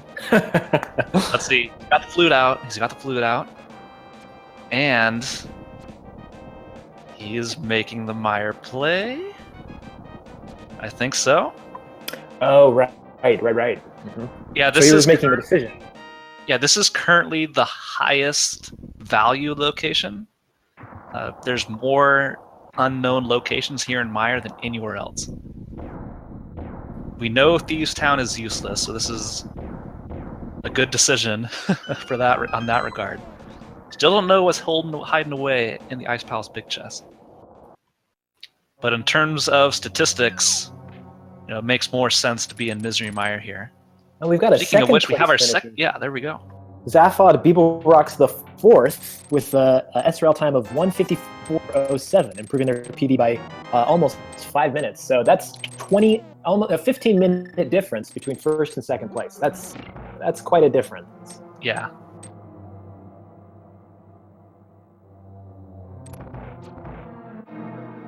Man, Ether Medallion and Spike Cave. If that is the key to the GT Big Key, that is really unfortunate because Spike Cave is something a lot of people really want to push off because not only does it take forever to go through and get it, once you're in there, you pretty much have to save and quit. So it's a really out of the way check for a single item location. Yeah, more than certainly is going to have tripped up other people as well. We got a heart piece from Vulajin in that chest. So far, nothing. Yeah. I believe there's 8 chests, 8 end locations total in Misery Mire, is that correct? According to the compass here, I believe that's an 8. Right. Yes, 8 total locations. Versus the 5 remaining in Thieves Town. 4 chests, or 3 chests, plus Blind, plus the Green Pendant. 8 in Misery Mire, and then 1 in T-Rock, which leads to 1 in Ice Palace.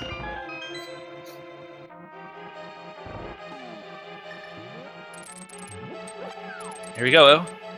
Piece of Hearts.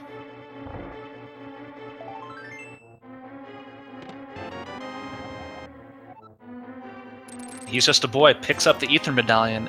Will that lead him straight to Misery Mire?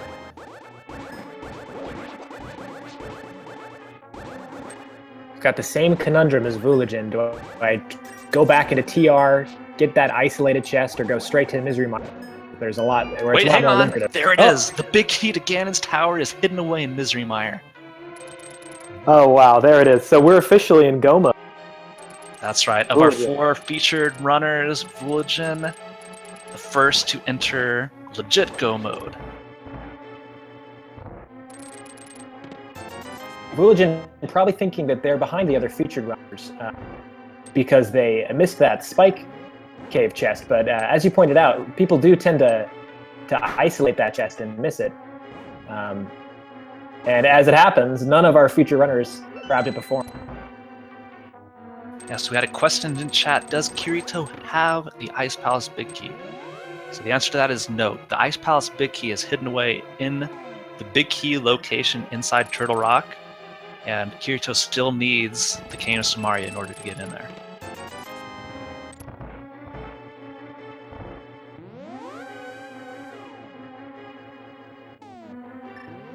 Yes, now this is definitely Vula's race to lose. Has a clear advantage having that GT Big Key. Or a clear lead, I should say. It's going to be a straight shot through the gauntlet and to Ganon. Runner Watcher still needs to find the Ether Medallion, head into Mire. He's Just a Boy heading back into Pod, it looks like. I'm not quite sure. Yeah, they must have missed some chests back here.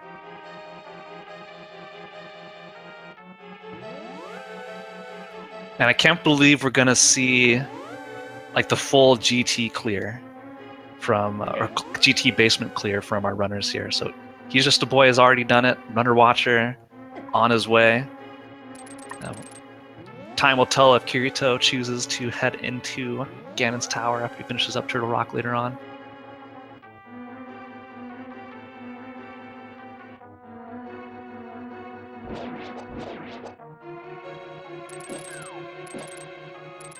Now, I hope Vulajin will open up all the remaining chests in Ganon's Tower just for the rare full clear, minus the big chest.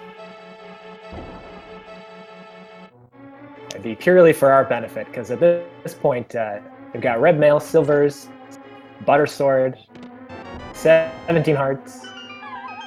I just want to point out one thing, by the way. Runner Watcher still lacks the boots. He just did a bomb jump to get across like the invisible bridge here on his way to Armos Knights. That was pretty cool. That was pretty sweet. Oh wow!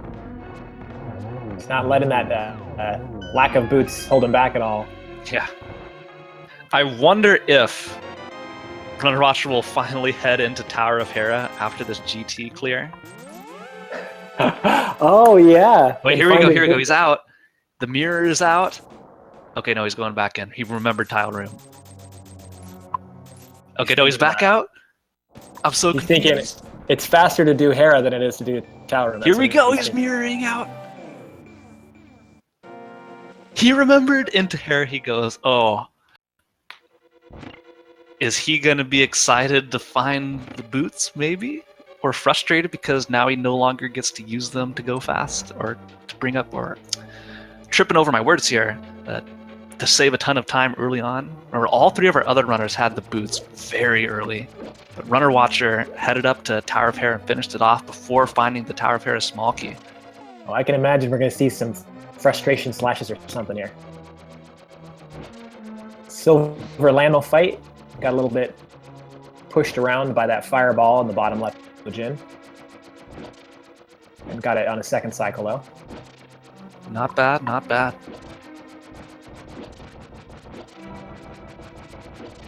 Runner Watcher showing those tiles who's boss.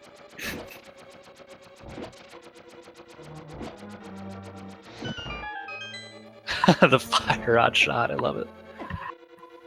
Now he's definitely feeling a little frustrated with this Keysanity seed. Here we go. The reveal for Runner Watcher. It is the boots.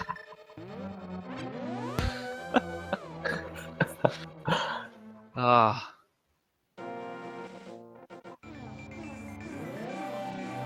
So teleporting back to Dark World. Okay, here we go. The Spike Cave checks. We'll get Ether and now has access to the Ganon's Tower Big Key. He's just a boy, meanwhile, going straight for Misery Mire, which right place, solidly in second place. But not that far away from each other, Runner Watcher and He's Just a Boy here. So we could see an upset between second and third place. Not official SRL, but between our two featured runners here, 4 featured runners. And we do have our third place finisher, Tej, coming in just under the 2-hour mark. An official SRL time of 1 hour, 59 minutes, and 3 seconds.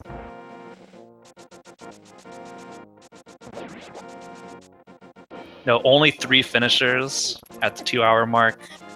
A lot of people, and I can't really blame them, definitely got held up by that GT Big Key location.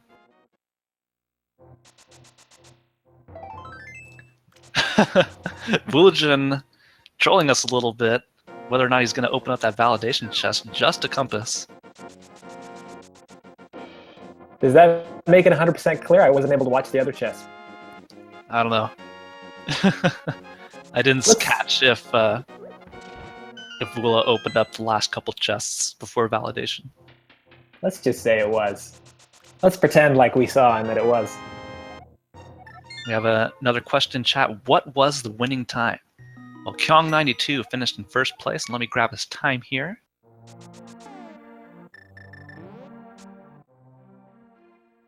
One hour, 39 minutes, and 54 seconds. Okay, Vulajin on his third cycle of Agatu, getting a 1 and then a double, and glitching out the third phase, so he just has another 1.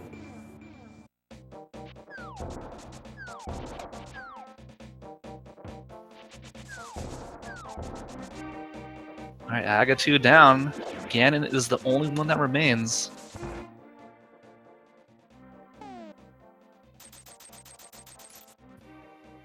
ACMLM. Okay, there you go. I'll let you take this one. Fourth place at 2 hours, 3 minutes, 18 seconds. So we could still see a top 5 here from Vulajin. Yeah, gold sword and silver. This is going to be a pretty straightforward Ganon fight here.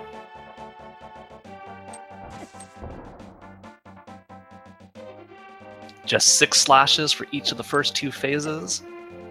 4 in phase 3, and 4 silver arrows to the face, and he goes down. Meanwhile, Runner Watcher checking some overworld locations before.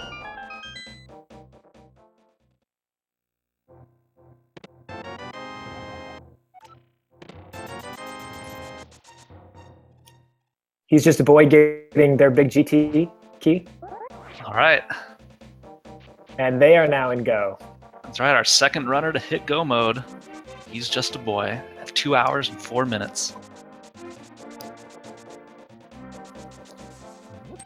Got our 5th place finisher, Blaine. The time of 2 hours, 4 minutes, and 28 seconds. And Vulajin, Ganon down. Just getting sniped by Blaine for that 5th place position. Get an official time here soon. There we go.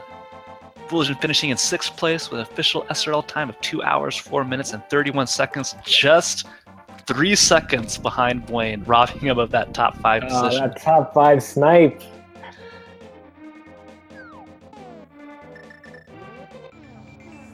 I will see quickly if we can bring in Vulajin to talk a little bit about this seed.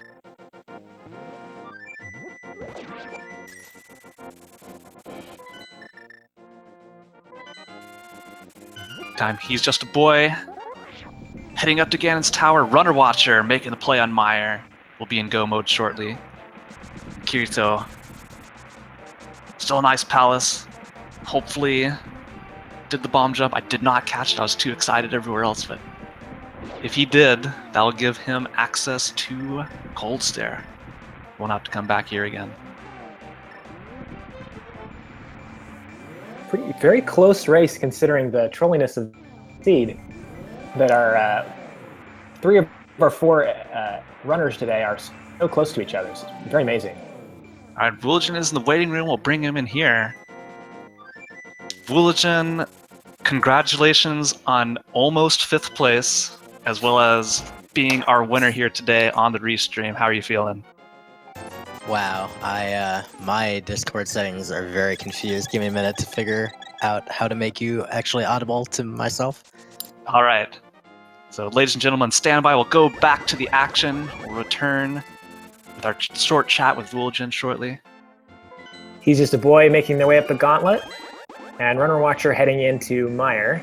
Yeah, I must have missed something, because runnerwatcher fluted again back to Meyer when he was already there, so I clearly missed something going on there. I missed that too. Must have thought of another oval rotation before. Oh, did he not have magic? Oh. Oh, Maybe just a little bird toss here. to cap things off, entering Meyer and not having enough magic to use the Ether Medallion. Oh, that is unfortunate. We have a 7th place finisher, Sir Beater of Arse, at 2 hours, 5 minutes. Okay, so let's pretend maybe I have this working now. Oh, okay, Vulajin, say something. Hello. Yes, all right. Ladies and gentlemen, Vulajin is back, and you can actually hear us this time, so I'll start it out again.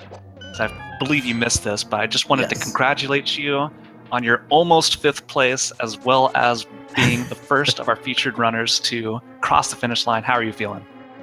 Oh man, what a...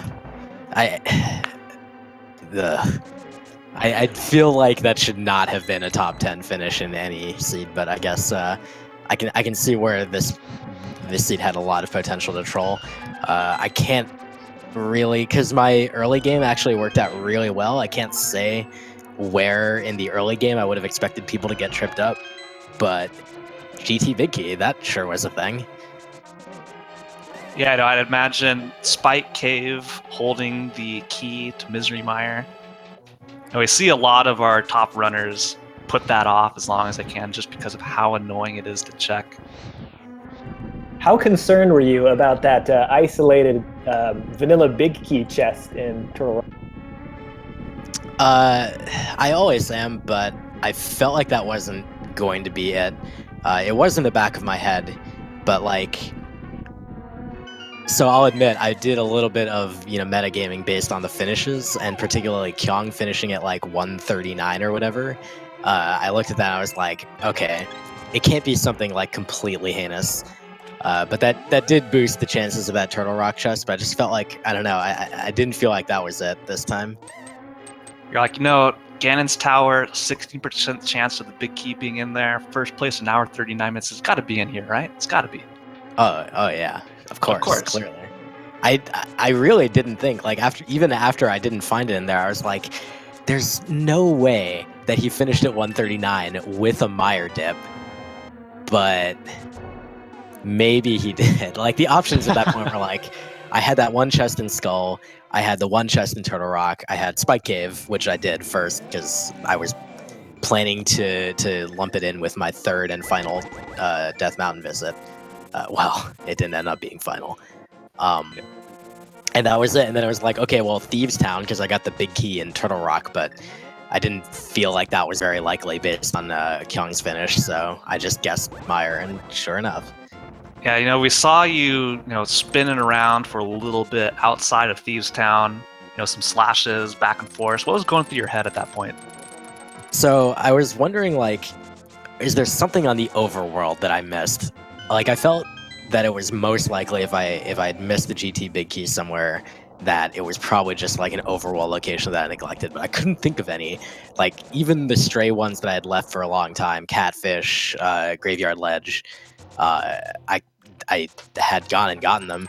And then I started having some flashbacks to a Keysanity I did last night, where I forgot to do Digging Game for a long time. And so I thought about that. I'm like, no, I did that. I did everything. Every single location. I'm done on the overworld. It has to be in one of these dungeons. So that pause was just from pure and simple PTSD. A little bit, but yeah, it was just uncertainty, prompted by because Kyung finished so early. I thought okay, for sure it's got to be in GT. It's just right there. And then none of the 22 chests handled it. Nice 8-minute detour there for no good reason. I was like, what could it possibly be? Because I just want to bring up, we have Kyung92 in chat. He's answering the questions of how he managed to finish this seed so fast. So Kyung did not know Meyer was a pendant, got the flute, and then immediately headed to Spike Cave for Ether, and then finished off Meyer. So there you go. Yeah, I suspected. Yeah. Early Spike Cave, decide to go into Meyer. That would have avoided quite a lot of troll. Yeah, for sure. Because I knew it was a pendant, I ended up getting the knowledge of what was what in a pretty advantageous way. So I was able to figure out that Desert Palace and Ice Palace were the red crystals in time to go there. And I never really lacked something to do, but I also never got that Meyer medallion. So I was just kind of but it's a pendant. Maybe that's why I haven't seen it yet. Yeah. There's a really quick race update here. We got Hesjustaboy in the final Ganon fights. Butter Sword, Red Mail, plenty of hearts remaining in the third phase. He's going to be finishing up shortly. Runner Watcher finishing up the gauntlet. Kirito has found his flutes and will likely head over there, activate that. Oh, wow. I think Kirito's preparing for the Spike Cave now. What do you think? With fair grab? He's definitely going there? Yes. All right, Kirito. Excellent play. Gets the hammer out. All right, so he's going to get the Ether Medallion. So he's just lacking a couple of keys here, and he'll be as well. Meanwhile, with the Pod Big Key being over in the Checkerboard Cave, GT Big Key being inside Misery Mire, and then he has everything he needs for Turtle Rock, I believe, so it's going to be a straight shot to the finish for him. And here we go. Hesjustaboy crosses the finish line with an official SRL time of 2 hours, 12 minutes, and 43 seconds, finishing up in 10th place. GG. Top 10. Well, how are you feeling about this 189 out of 216 item locations checked? God, it felt like more than that, actually. ACMLM's comment on his finish, which was just a couple minutes before me, was like, so this is what 100% Keysanity feels like. And I believe that the collection rate doesn't count items you look at. Is that true? That is correct. Yeah. Yeah, so I didn't pick up the Bumper Cave items, so that wouldn't have counted in there. I'll check really quick if Hesjustaboy wants to come in here for a quick interview. He is in the waiting room. Okay, well there we go. Don't mean to ask him. In the waiting room, let's bring him in. Hesjustaboy, welcome. Congratulations on your top 10 finish, as well as finishing second among our restream runners. How are you feeling?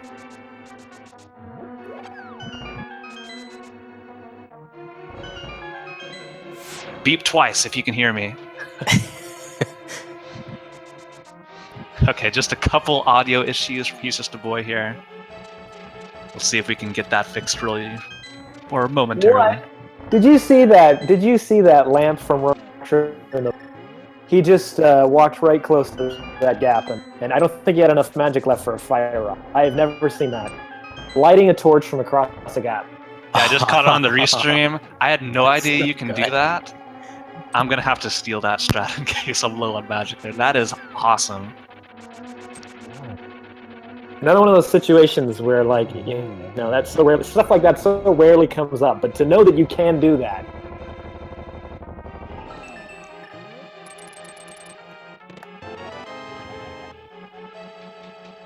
All right, well, while we're waiting to see if we can get Hesjustaboy here, I want to ask Vulajin one more question. And that is, what did you learn most from this Keysanity seed? God, if I learn anything, I learned not to frickin' play Keysanity. Actually, no. I mean, I think I learned a couple things, just minor things about routing. Definitely choosing to do dungeons when you have them available. Never a bad play. I think in Keysanity too, if you have the keys to do a dungeon, even if it's a pendant, even if you're like practically done, just go there. Like, I should have just gone to Meyer, and that, I mean, obviously I would have had to find the medallion, but like I should have, looked for that. Having a location left, like right before Ganon's Tower, I did that one last check of Batcave, which got me a sword, which, hey, that was cool. But I should also have probably checked the Spike Cave before doing, or like right after Turtle Rock. Ooh, baby. Ooh. Hey, we'll move Hesjustaboy out here really quick. I'll drop down, see if we can get the mic. Use fist turn, take it away. All right. So we got Kirito going into Meyer, which is the best play. For Kirito, this is early, and they're going to be very happy to find that GT big key, and no idea what kind of, because all of our other 3 featured runners left Spike Cave until almost the very last item. Is that a typical play for you, Vulajin? Sorry, which play? To leave the Spike Cave. It really varies. It depends a lot on how the routing plays out for me. In a lot of cases, yeah, but I had 2 entire Death Mountain visits where I just did not touch it, and both times I was like, I could lump Spike Cave into all this. The first one I had like a red potion. I was like, I don't want to burn it. I think the second one I had a blue potion. I was like, I don't want to burn it. But neither time did I have either cape or cane, so I was like, I don't think I want to do this yet. And you weren't thinking that you would get that you would be thinking about GT TR, or did you assume that was your routing? Yeah, no, I was pretty much planning on like TR route directly into like Spike Cave if still needed, and then do GT. But I don't know, at that last instant, I just second guessed myself. I was like, the key's in GT, it's fine. I don't blame you. I mean, between TR and GT, that's 36 items, 36 item locations. GG to Runner Watcher, finishing up Ganon, with official SRL time of 2 hours, 17 minutes, 28 seconds, and 13th place. GG. Yeah, fairly close for this seed, especially for all of our 3 lead featured runners who all missed Spike Cave. To be finishing within 10-15 minutes of each other is pretty exceptional. All right, so just down to Kirito here. Does have the big key to pod. There's a small, or another small key for pod, and will shortly be getting the GT big key. So that should set him up for victory here, because he has everything in order to access the remaining dungeons. I believe he does not know how to do the Ice Palace bomb jump, but let's see. Does he need any more Turtle Rock small keys? I believe so. So we'll need to pick up the Ice Palace big key located in the lava room in Turtle Rock.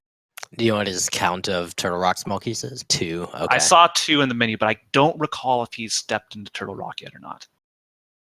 I don't believe they have, because they just picked up Canis and Maria in the Meyer shed. Okay. Yeah, that'll be exciting. I don't recall offhand where all the Turtle Rock keys were. I know the one was in there, but you need the third one as well. Well, you don't need it. The question will be whether Kirito feels like, whether they know that they can just go in and skip that big key chest. Yeah. Kirito, we were talking earlier in the stream that fairly new to Speedruns Live, having run their first race January 2nd, but they seem to know the ins and outs, and I'm very impressed that they are doing Keysanity at this point, much less that they want to be restreamed. So I wouldn't be surprised if they know that 3 keys are the only ones that are required. I think this is one of my favorite things about the restreams is just getting like multiple different like levels of skill between the players and like experience, and just seeing how everybody approaches the monster that is Keysanity. Absolutely, and Kirito, you if you rewatch the has shown a ton of courage, just like Link, and taking on things, very hard things, like a vitreous fighter sword fight that was really thrilling, and then going back a second time with vitreous fighter sword, and then getting it that second time. Do you mean Argus? So, oh yes, right. Do I say vitreous? Now I'm confusing bosses. No, see, we talked about this before. How easy it is to confuse those two, because they're all just eyeballs, dude. Yeah, just giant eyeballs. Yeah, right. Yeah, and really quick. And Mothula has eyeballs. Yeah, just to interrupt really quick. We had a question in chat of like how the stream here, Speed Gaming, works. So just a really quick overview. We have the 4 runners streaming their own game, and we also have a separate set of trackers and one restreamer that puts it all together. So the restreamer will have all of the trackers visible, all of the streams put together in this really, really beautiful overlay for us. Yeah, so that's basically it. Continue on. I think I was just making a joke about eyeballs, but now Kirito opening up the basement. I think they already got their big key earlier, so now they're just doing a full clear because they're still searching for the keys that they need for TR. We had the final item count for Hesjustaboy, 186 out of 216. Yeah, unfortunately for Hesjustaboy, having some audio trouble, won't be able to get him in for an interview, but another shout out to him for coming in second place here and getting the top 10 finish.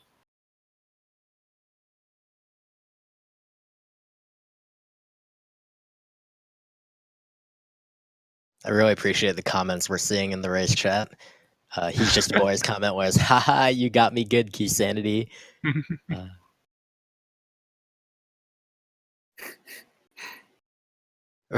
Runner Watcher's comment was just, so yeah. Yeah, an accurate description.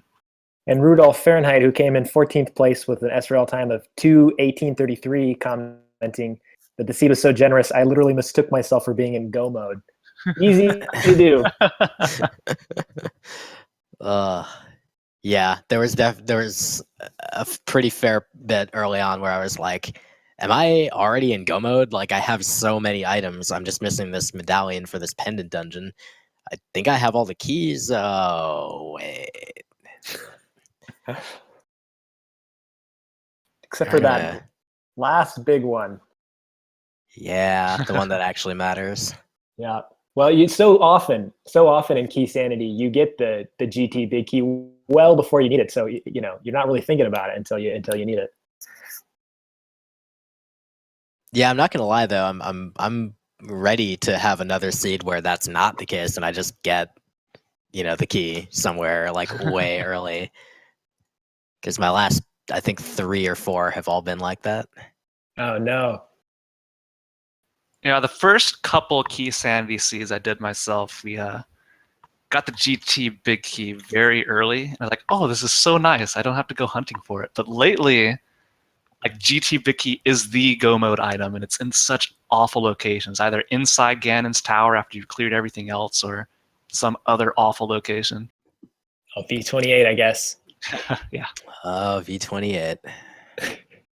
All right, so I got the restream open now too. So we've got Kirito closing in on the end of Meyer. Apparently, they decided to go ahead and clear it as Blaine did, or Kyung did, apparently. Yes, everybody, please welcome Vulajin joining us in on comment for the remainder of the race. Yeah, where were you the rest of the race? Come on. Sorry, I was a little bit busy. Now I'm just waiting for one person to be featured in the race as well as do commentary for the race and track for all 4 runners at the same time. Oh, whoa. Chill, dude. Oh, that was a very, very nice dodge there between the lightning. That was impressive. All right. Will we see a pedestal pull from Kirito? Still needs to go into Thieves Town. I forget, where was the big key to Thieves Town? Does anybody It was remember? in Turtle Rock, I believe. Turtle Rock, okay. So Turtle Rock had 2 big keys. That's right, yeah. Thieves Town big key was in like one of the first chests at the beginning. Then the Ice Palace big key was in the lava room. Here you go, moment of truth. Where does Kirito head from here? Breaking out the flute, is it going to be a Death Mountain play? I'm thinking pod. Yeah, pod's a good play right now. Looks like a potion trip, also a good play right now. Restock on safeties. Quick race update. We've had our 15th place finisher, Brewers fan JP, finishing with 2 hours, 29 minutes, and 21 seconds. Oh, poor Brewers. Throwing in the dot comment. If you're matched up against me in the Keysanity tournament, congrats on your easy win. No, dude. This seed was particularly troll.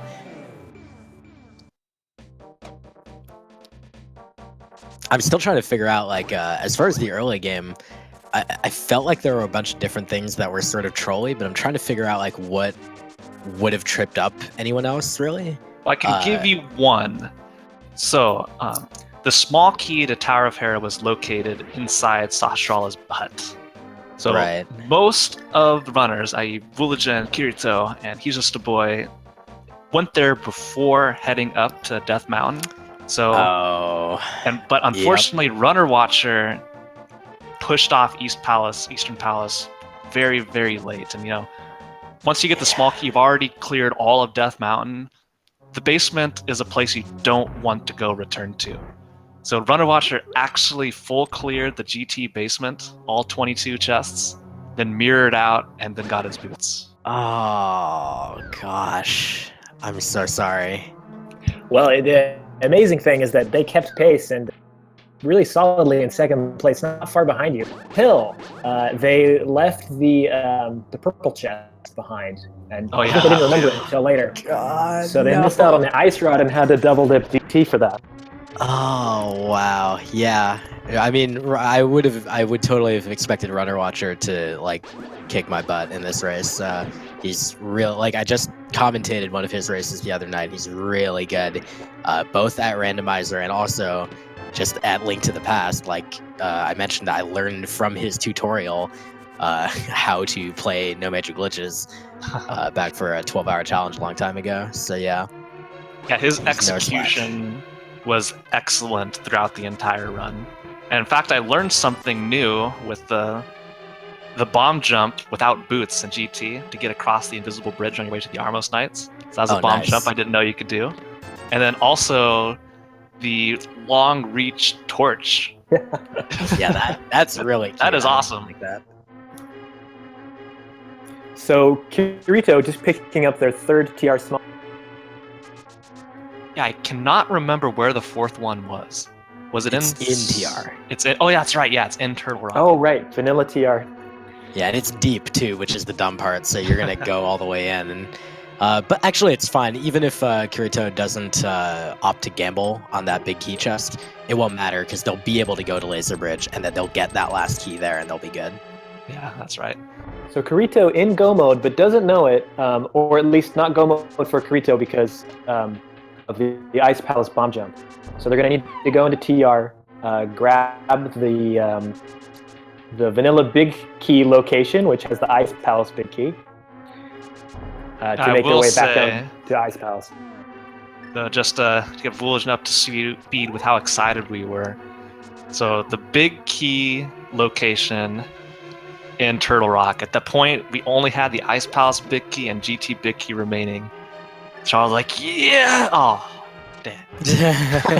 Oh, that was the Ice Palace big key? That was the Ice Palace big key, yeah. Okay, I was going to say, I didn't remember getting it there. You had said there were 2 in there. I was like, well, 2? Yeah, that's right. You never got the Ice Palace big key. Yeah, it was in the lava room. God, if that were GT Big Key, I would have been very, very sad for a long time. Well, I'm sure if Vulajin- I was playing the seed, my heart would skip a beat upon seeing the big key animation and then sore disappointments Seeing this when I sprite. find out what it led to. Well, Fan might have been disappointed, but me and some folks in chat were excited because that meant, Of course. truly possibilities. Of course. The chat always, they always have someone's best interest in mind. It's not the That's runners. It's their We were- entertainment that they have in mind. Yeah. Oh, we were thinking Ice Palace Big Chest leads to Ether Medallion leads to GT Big Key, which was almost kind of what happened, minus the Ice Palace Big Chest. I mean, we got the full GT basement clear anyway, so I'd say it was a moral victory. Yeah, that's a consolation. So I'm really enjoying little things from Kirito, like for example, back up in the big bridge room in Pod. They apparently have they know and have learned the bonk back across to go down to the south where you can hit that other switch. It's just a little small thing that once you know it, it makes traversing pods so much easier, and you can do it more expediently.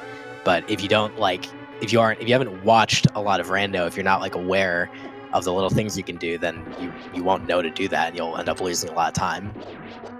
I imagine that Kirito's watched a lot of. If January 2nd is truly their first, might have raced not on speedruns live and may have been racing before then, but if that's true their first race, this is really quite an impressive amount of knowledge they have of the game.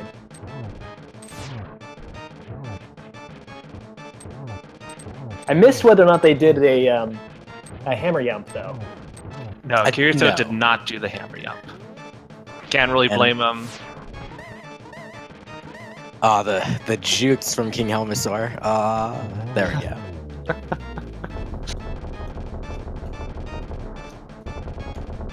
Yeah, I believe there were 5 pod keys that were reasonably accessible. I don't think I ever saw the 6th one, but 5 is enough when you have bow. As long as you're careful, it's plenty. That's right.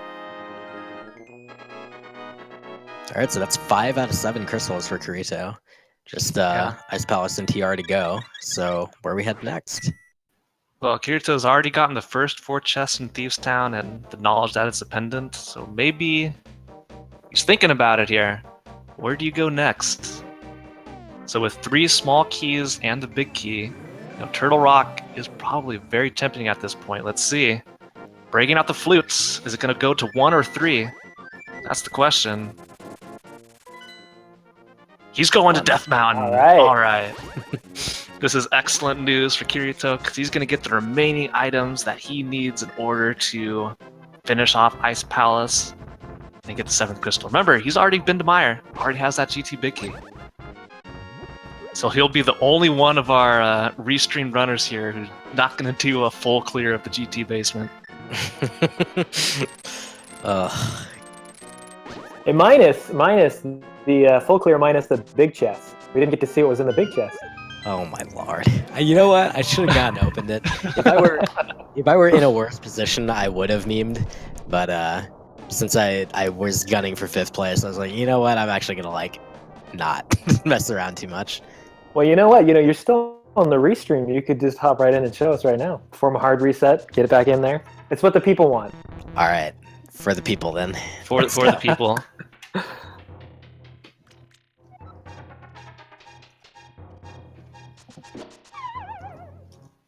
So Vulajin, I do want to ask though.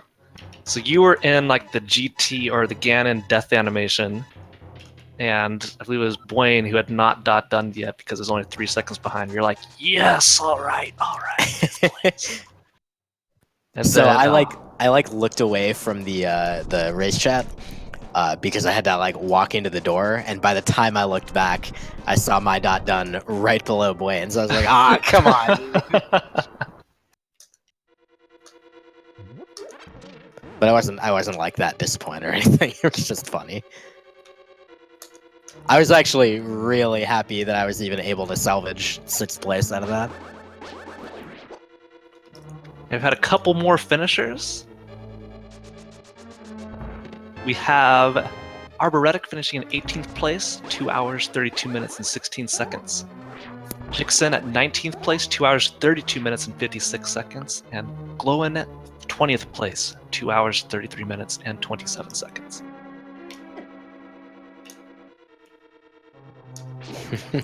This is getting deep enough in the race where you can't necessarily read the comments that people make out loud anymore. Yeah, quite a large spans of time in between finishers on this race. Definitely a seed that could have taken you in directions and encourages you to full clear everything in weird orders. Yeah, definitely some strong words for Keysanity as a mode here.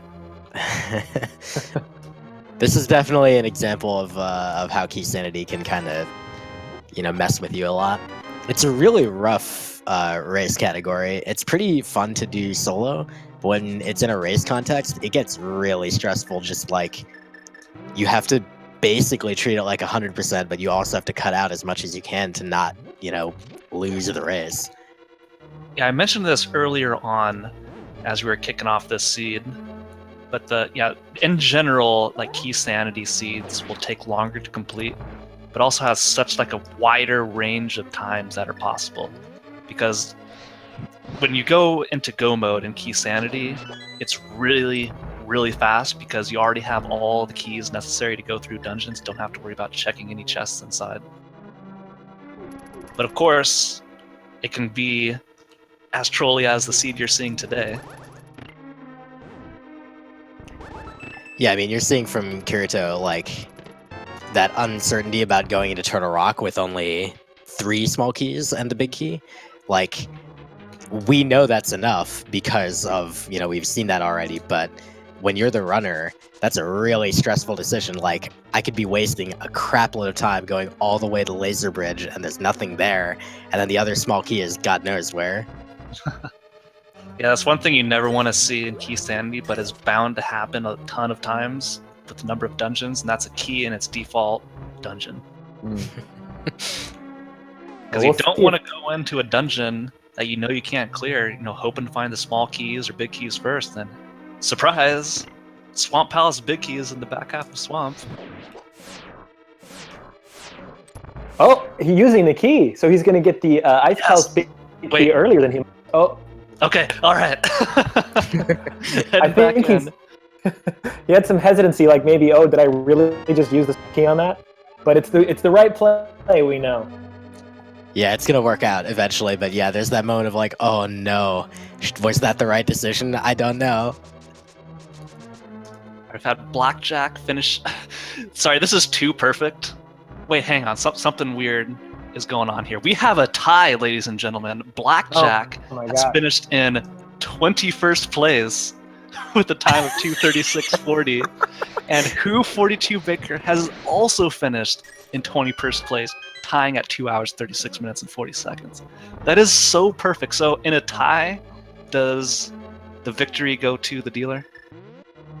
So in this case, Blackjack in 21st place. Are you guys ready? Fan with the puns. Okay, bottom left. Here it is. Pay attention What to is the it? screen here. What is in the GT big chest?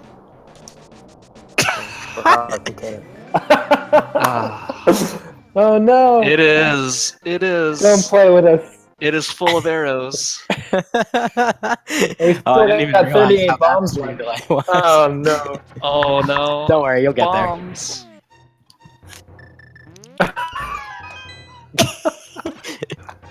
A big 20. Red rupee. All that set up for nothing. It's not nothing. That's a legit 100% clear GT. Oh lord. Nope. I still didn't has to open go the chest. back through the gauntlet.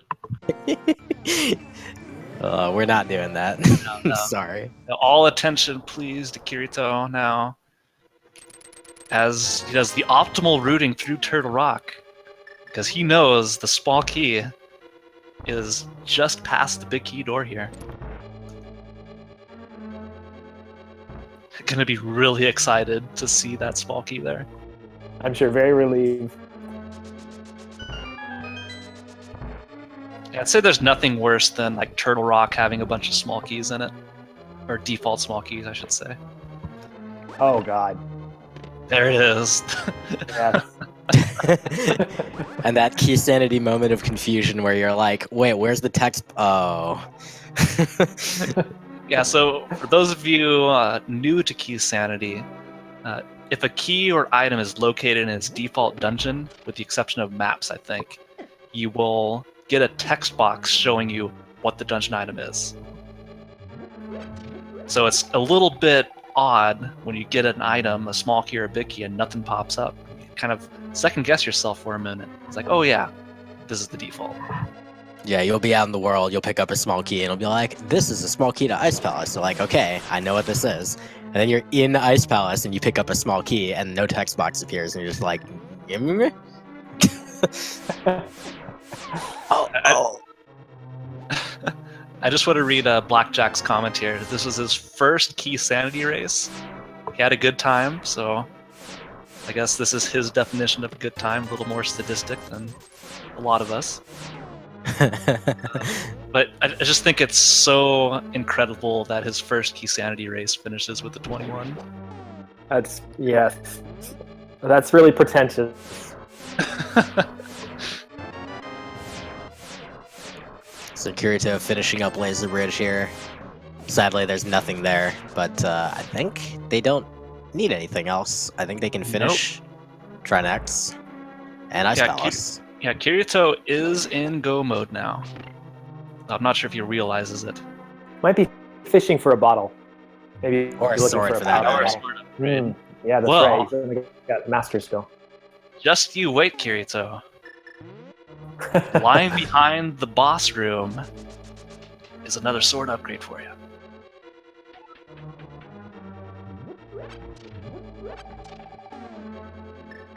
Let's see.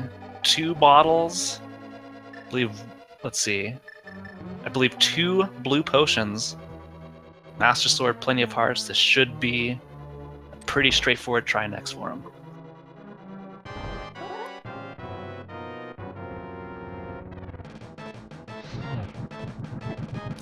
Opting to go straight for the ice head. Can't blame him. This will avoid any of that annoying slippery ice from getting spammed on the floor. Misses there. Especially when you have master sword. There it is. Ice head down.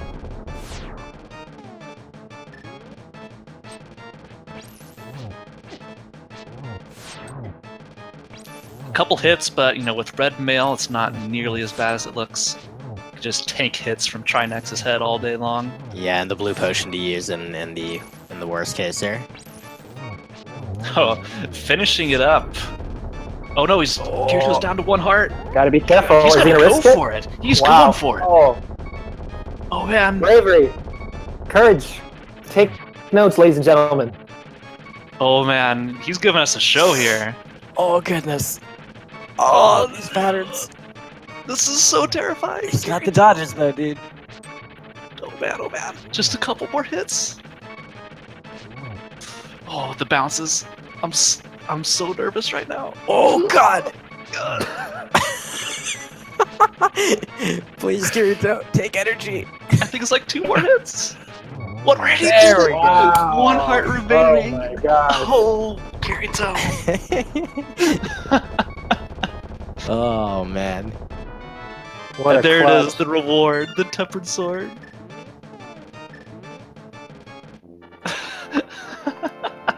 Amazing. Oh, I love it.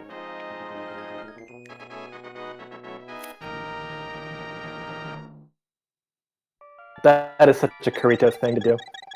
Everybody, please, round of applause for Kirito here. I don't care if you're alone in your room watching this. Somebody will hear it.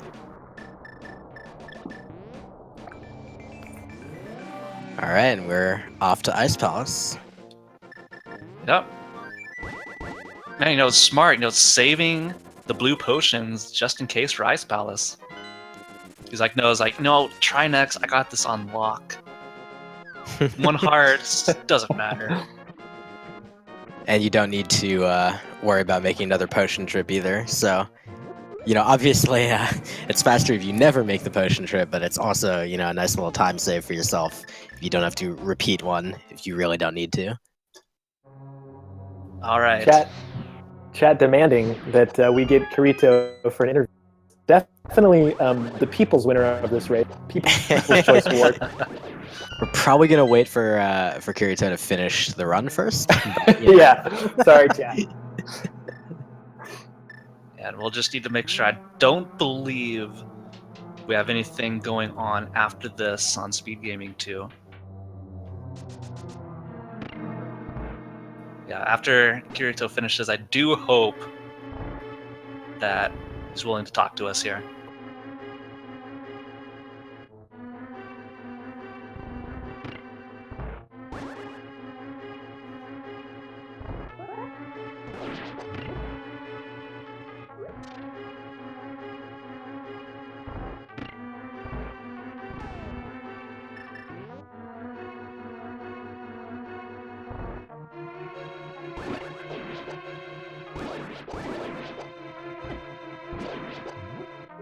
Oh man, I hate these.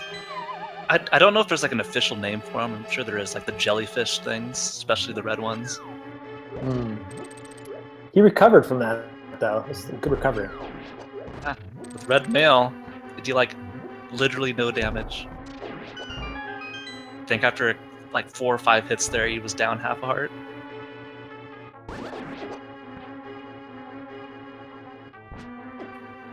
By the way, where was Half Magic? I think he was the only one that got It was deep in mire. Okay, there you go. Oh, the blue ones are called blue baris, and the red ones are red baris, I'm assuming. Red baris, okay.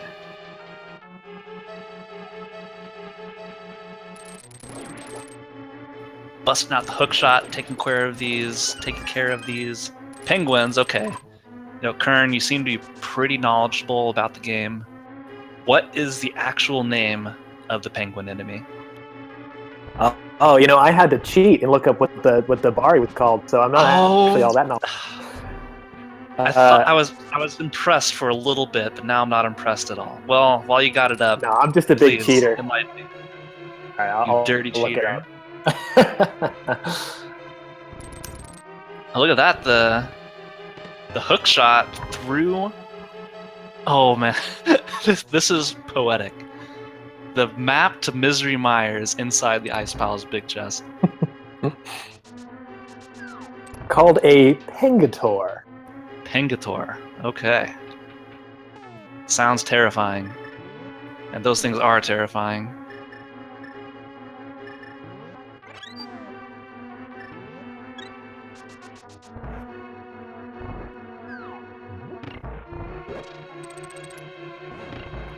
Alright, here we go. Kirito about to enter the cold stare fight. Tempered sword in hand, 2 blue potions, half magic. It's a lot of fire rod shots. Yeah, the fire rod, Bombos medallion, the fire sword. Here we go. Bombos equipped. Gonna use all that magic for the fire rod. But look at this, the menu swap to fire rod after the casting animation is done. Excellent, excellent work, Kirito. Pew pew pew pew pew. Oh man.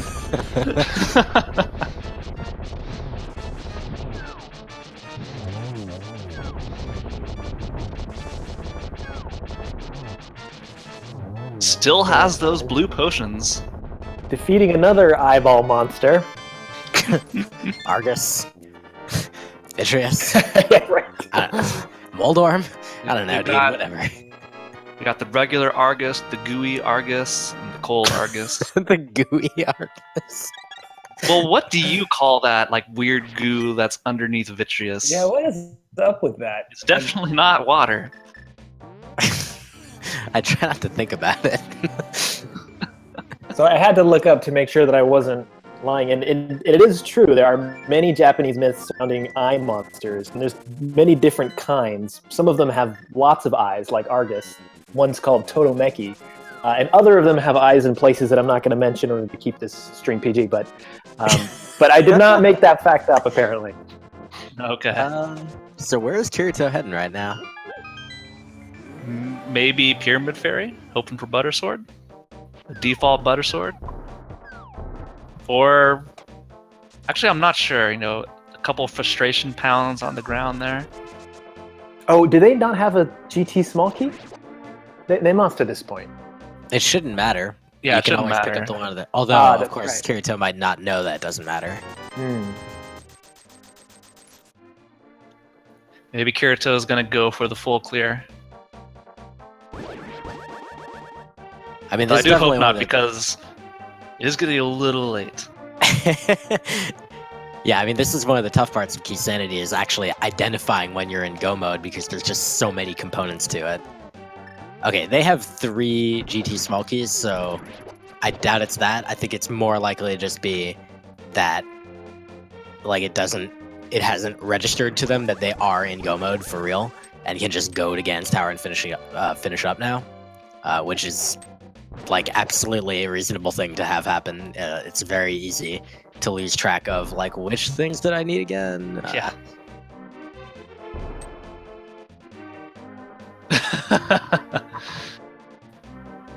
Toying with the bomb here. Wants to get the wall pulls and keeps on accidentally picking the bomb up again. So I do have a question. How does Link light the bomb?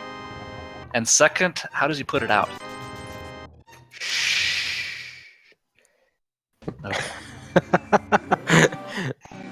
Well, meanwhile, I have a quick trivia question for anybody, either here commentating with me or in chat, and that is, what is the total number of eyeballs faced throughout the various boss fights in the game?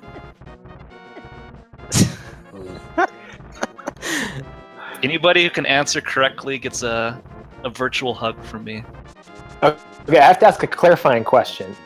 Do eyeballs only count if you can like damage the eyeball directly? Because like Mothula has 2 eyeballs, right? Just the individual number of eyeballs, whether or not you kill them or not.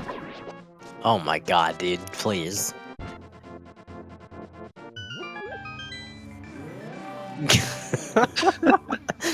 Oh lord. I actually don't know the correct answer to this myself. I'm hoping somebody can give me like a PowerPoint presentation of the total number of eyes.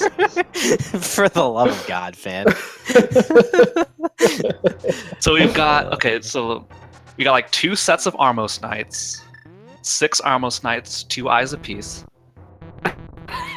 Do Landmolars have eyes? I don't know. Are you counting Sahasrara? Like he's got eyes, there's a bunch of But he's not a boss. Okay, alright. Oh, you're only counting bosses. Yeah, okay, the boss rooms. Because Kirito just passed a Tektite, and I was like, that has an eyeball. Like, what's the limitation here? Yeah, Helmasaur King, 2 eyes. Moldorm, 2 eyes. In 2 locations for a total of 4. Looks like Kirito realizing they're in go mode, or maybe giving up on the fish. Oh, I really like those silver Lionel strats. Yeah, Those are really clever. What a god.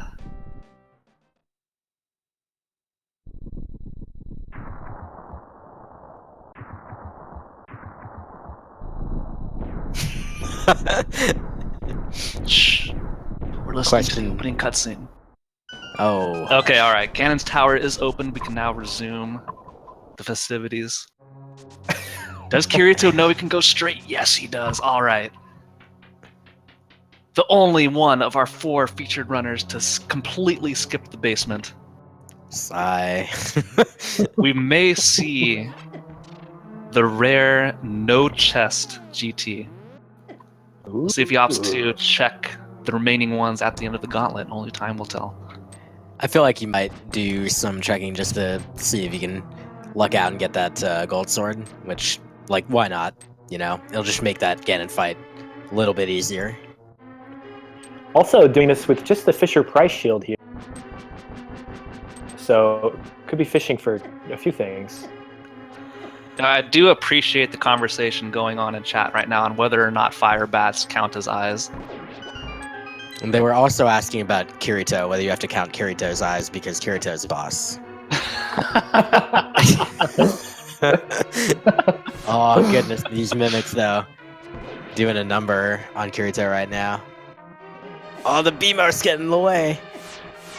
But it's fine, it's fine. Kirito has 2 blue potions. That's true, but you have to use them before you die right now. And we know Kirito. No, 1 heart, 1 heart. Everything is fine. And he's just going He's on. just going. Oh, he's got a One fairy. heart. He's got a fairy. I'm pretty sure. Oh, does he? Okay. Yeah, All right, there it is. Okay. Right. that makes a lot more sense of their fight early with Trinex.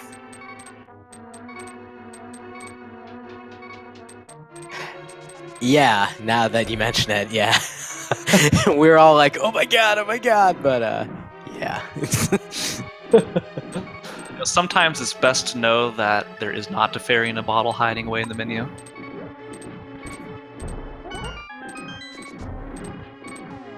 Alright, taking a pit stop in the fairy room.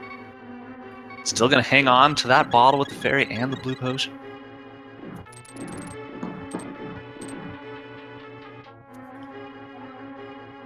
Okay, so Cador 2004 thinks it's around 50-ish eyes. 51, not counting the refight with Aga, because... Well, Aga counts. Oh, alright, so 53, presumably. Yeah. But those are the same 2 eyes.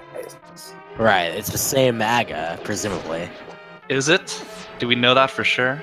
Yeah, I guess then you have the question of, do you count Ganon and Aga as 2 different eyes? Are the Aga phantoms are included in this? I want to say yes. What is an Aghanim? You know, I ask myself that question every race.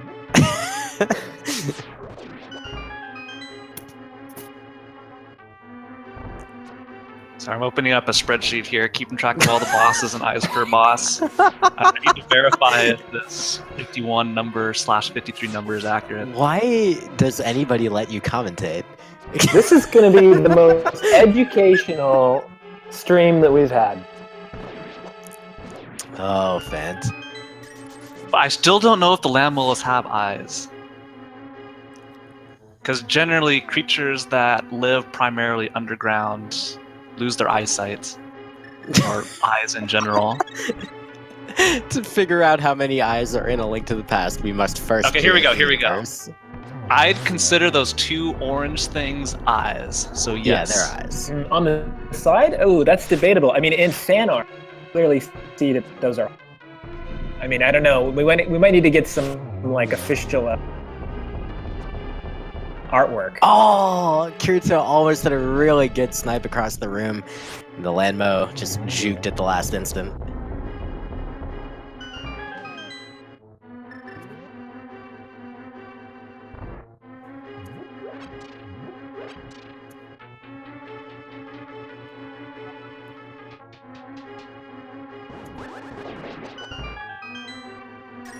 Okay, no, I don't recall how many puffs are on Argus, and there's 2 per puff, so I'm not going to be able to get an actual number this time. But I think, like, Argus alone is going to have quite a few. So I'm gonna call you out and say 51 is the incorrect amount of eyes. You could have been watching the Gauntlet instead of doing all that. I'm just saying. I was watching the Gauntlet. The people Kirito coming up on the first torch room here. Opting to conserve magic. Light the first 3 with the torch. Whipping out the fire rod to light the last one. Here we go. A little bit of an anger fire slash at the door. Understandable at this point in the seed. I think that was just a miss.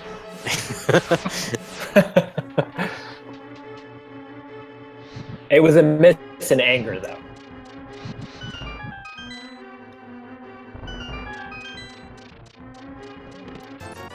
Alright, blue rupee. These are the chests we haven't seen check. Bomb upgrade. Oh, did you not check these chests, Villager? I did not know. I already had gold and silvers and red mail and mirror shields. So I was like, what else am I getting here? Oh, so we had you check that big chest for nothing. That's So correct, we're on yes. the 100%. But we did find out what was in it. So we now know what's in every chest in Ganon's Tower. That's true. The red meringue, woo!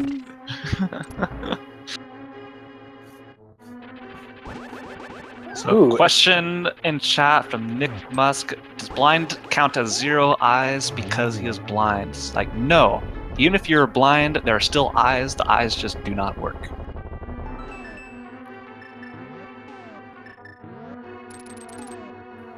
Okay, validation chest for Kirito.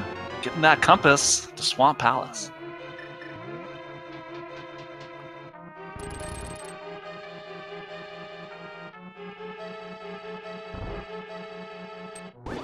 Now for the hardest room in Ganon's tower. Oh. I like to call this the fun house. Ah, there it is. Now, if you take It's out the the spikes, worst. that'd be a pretty fun place to hang out. Like, get rid of the Helmosaurs, just slippery eyes, bouncy things all over the place, moving platforms. Just for a good time.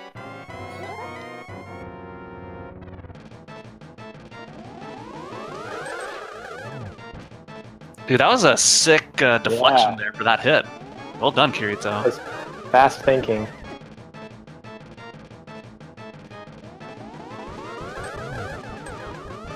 Looks like a double hit there. Excellent. 3 more to go, I believe, if I was counting correctly. 4, 5, another nice double hit. Oh no! Okay. Oh, man. Oh, miss. Almost had it. Just Almost barely had it. off. There it is. Aga 2 There you down.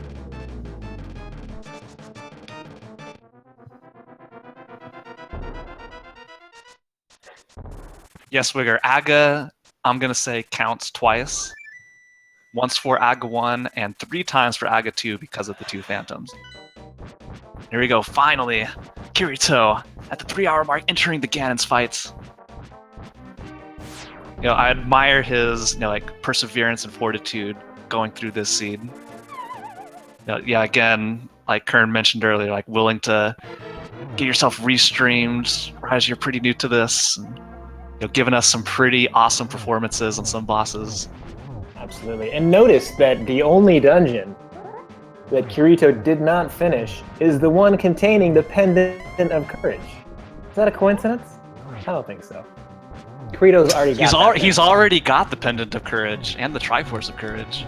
He doesn't need to go get it in Thieves' Town.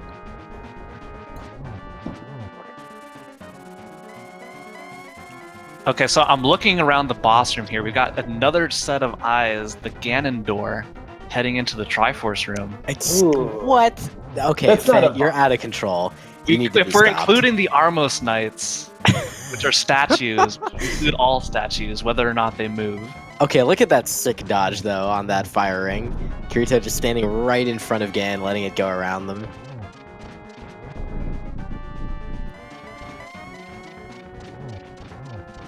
And Looks like they're ready for the torch glitch here. oh man, here we go. Oh no, getting the ice. Yeah, getting the first shot. Oh, almost had it. Almost had it. Okay, 3 more hits.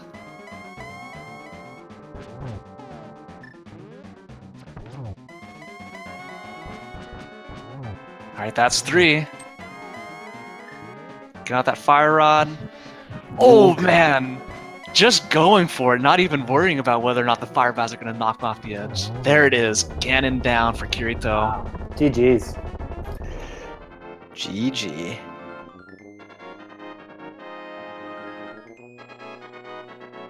We'll see if Kirito wants to come in and chat with us for a little bit.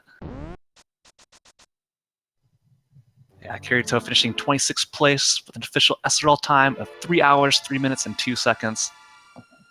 Yeah, Kirito wants to come in. I hope you guys are ready. I don't know if I'm ready for this. I'm gonna get really, really nervous talking to someone as awesome as Kirito here. We may have to hand it over to Vulajin to take care of the interview. Our third commentator. Well, I don't think people want to hear from me. I think they want to hear from the people's champion. That's right.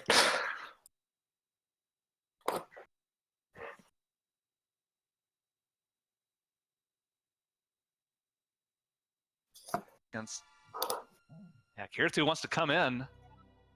I hope you guys are.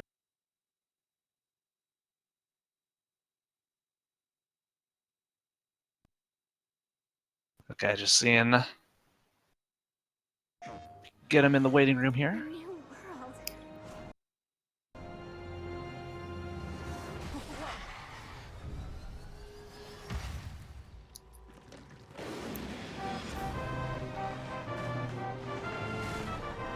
Hearing an excellent mix of music here. You know, DJing a couple other themes into the Link to the Past credits music. Sound like a PlayStation commercial. He's ready to go on to the next game. Right.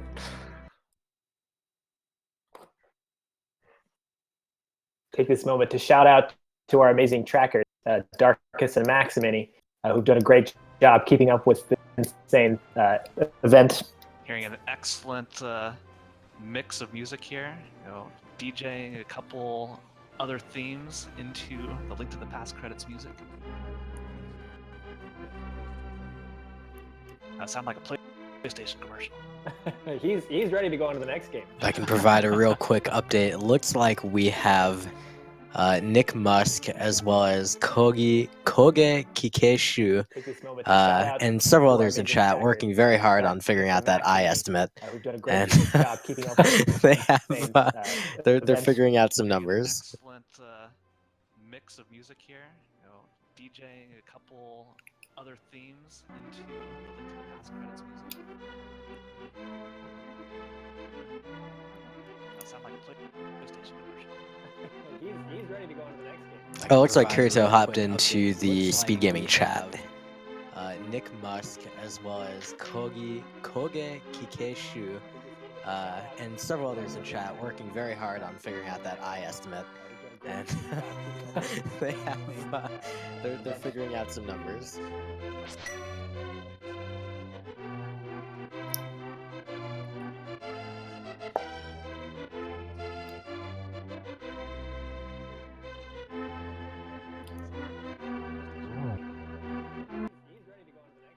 Oh, it looks like Kirito hopped into the speed gaming chat.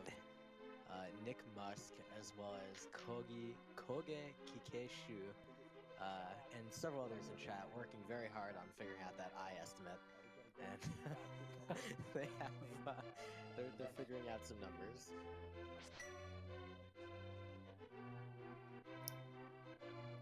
The anticipation is killing me.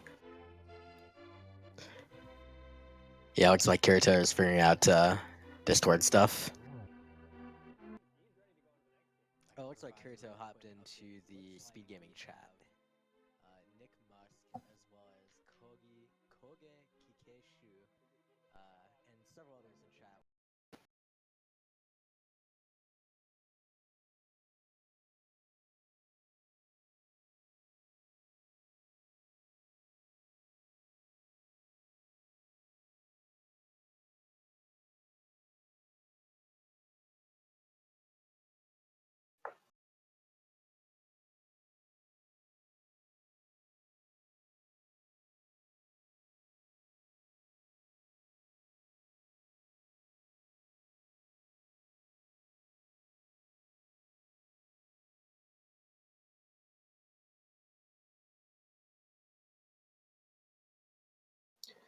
Sounds like Fant's having some issues with their Discord now. You can't hear on Discord.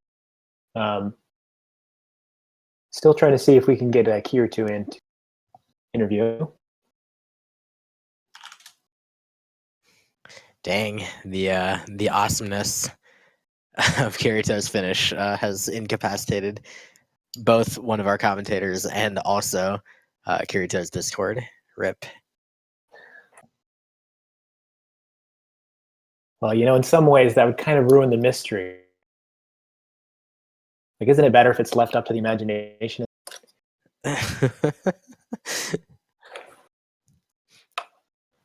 Hello. Hi. Okay, so yeah, Discord apparently is having some issues. Not just myself, but like going around. I see. Many servers are going up and down, so fun. yeah. Not affecting all of us, but appears to be affecting a non-insignificant amount of people. All right. Well, we can potentially conduct an interview with Kirito via talking out loud, and Kirito will respond in Speed Gaming 2 chat if they'd like. Yeah, after about a 30-second delay, but we could just stream in like 5 questions or so, spaced like 15 seconds apart, 20 seconds apart. And then... Plan the audio delay.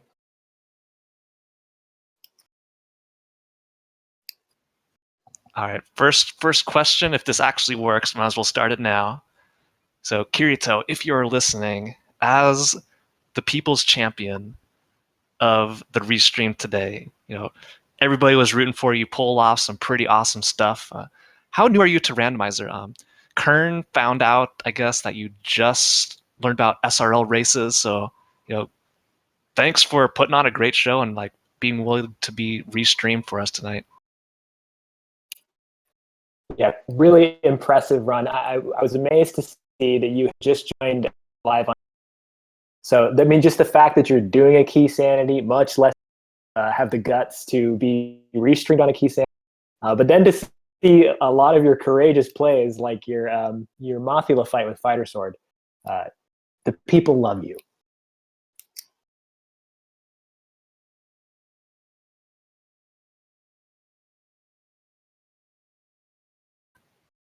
Okay, pausing for the answer.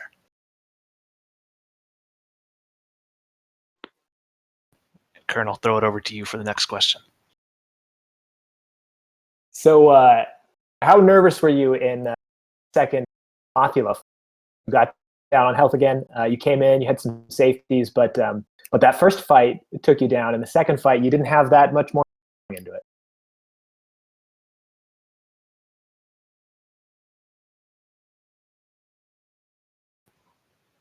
I'm going to throw it over to Vulajin for a potential third question that we hope gets through to Kirito. As our third commentator. Wow, you're throwing me right under the bus. I don't know. Dude, you thought you could come in here for free? No. Oh goodness, dude, I'm just a spectator. I do want to ask you, Kirito, about the Lionels on Death Mountain and the silver arrows. Like, is that something when you were heading to Ganon's tower, you just kind of like fired out some silver arrows in front of you and then just dashed behind it and it killed those Lionels? Is that something that you picked up by watching others, or is that just something that you came up with? I've never seen that before personally. It was actually like, it blew my mind. I was like, holy crap, that's really cool. It's a really cool strat.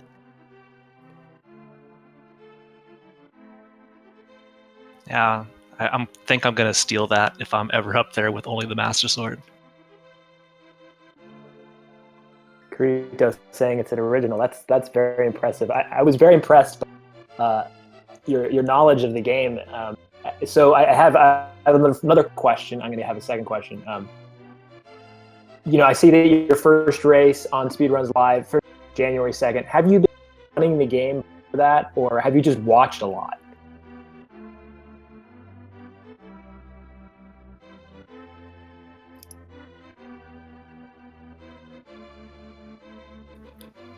Yeah, so hopefully we'll get that last answer from them, but I don't want to keep this going all night, so I think we're going to slowly wrap things up here. Once again, shout out to our trackers, Maxi Mini and Darkas, for sticking out with us all. They've been on top of things and always helps us out a lot. Now, Kern, it's been great commentating with you. Hope to meet you again in the future for another SRL race. And I feel like we should start. Vulajin, thanks for coming in and helping us commentate the finish. Yep, thanks for letting me hang around here like a slacker. I appreciate it. Our honorary commentator.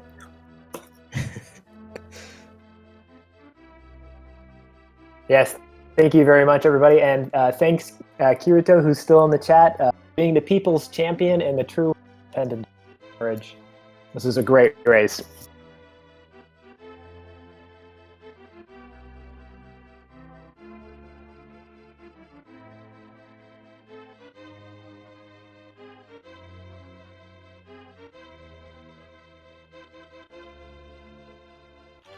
Gentlemen, when is the next A Link to the Past randomizer daily race that I can watch? That is a great question. And I will give you an answer.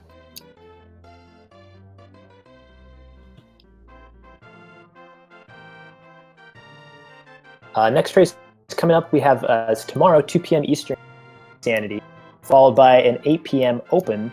And then at night, 11 p.m. Eastern Time, we have a timed one-hit KO a customizer. We don't know what channels that's going to be on yet, but that's what's coming up next. Customizer. Oh, God. We're going to get the Willard Bradley special. God help us all. So what is customizer? I'm not sure I know. So on the website, there is a type of randomizer that you can set up called the customizer, where you can configure the seed in a number of different ways, absolutely to your heart's content. For example, you can put items manually everywhere that you specify they should go. You can put the Ganon's Tower Big Key on the pedestal if you want. You can put Hookshot in the vanilla location in the Swamp Big Chest. You can do anything. Basically, we're talking about a plandomizer. Right, commonly known as the Plando. So it'll be up to some person who's deciding where these items are or how they're in, what kind of event we're in for. That is correct, and that person may likely be our good friend Willard J. Bradley, bringing us the hilarity. It may also be one of the other fine people who help run these daily races, of which there are a number, and they're all quite handsome and cool. I don't know why I'm like kissing up to them. They're gonna put me on commentary anyway on like god awful Keysanity seeds that have like Fire Rod in the Turtle Rock Big Key chest or whatever.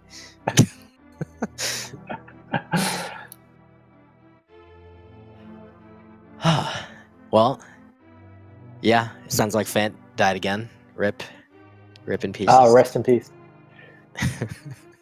All So right. it's been a Well, pleasure then that's maybe a commentating this entire race with you, Kern.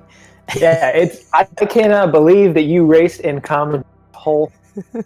You were able to both watch all 4 racers while not actually paying attention to where any of the items were, so that you didn't get any spoilers. It's very impressive feat. Yeah, you know, it would have been nice if Fant could have done either of those things, but you know, I was glad to fill in. Well, you've done an amazing job. Thank you so much. Oh man. Welp. Good night.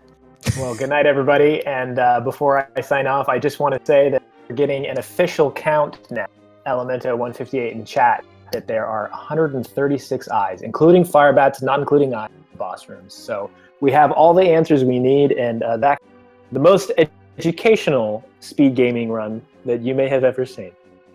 Thanks for watching, everybody. Thanks so much to our trackers and to our streamer, and have a great night.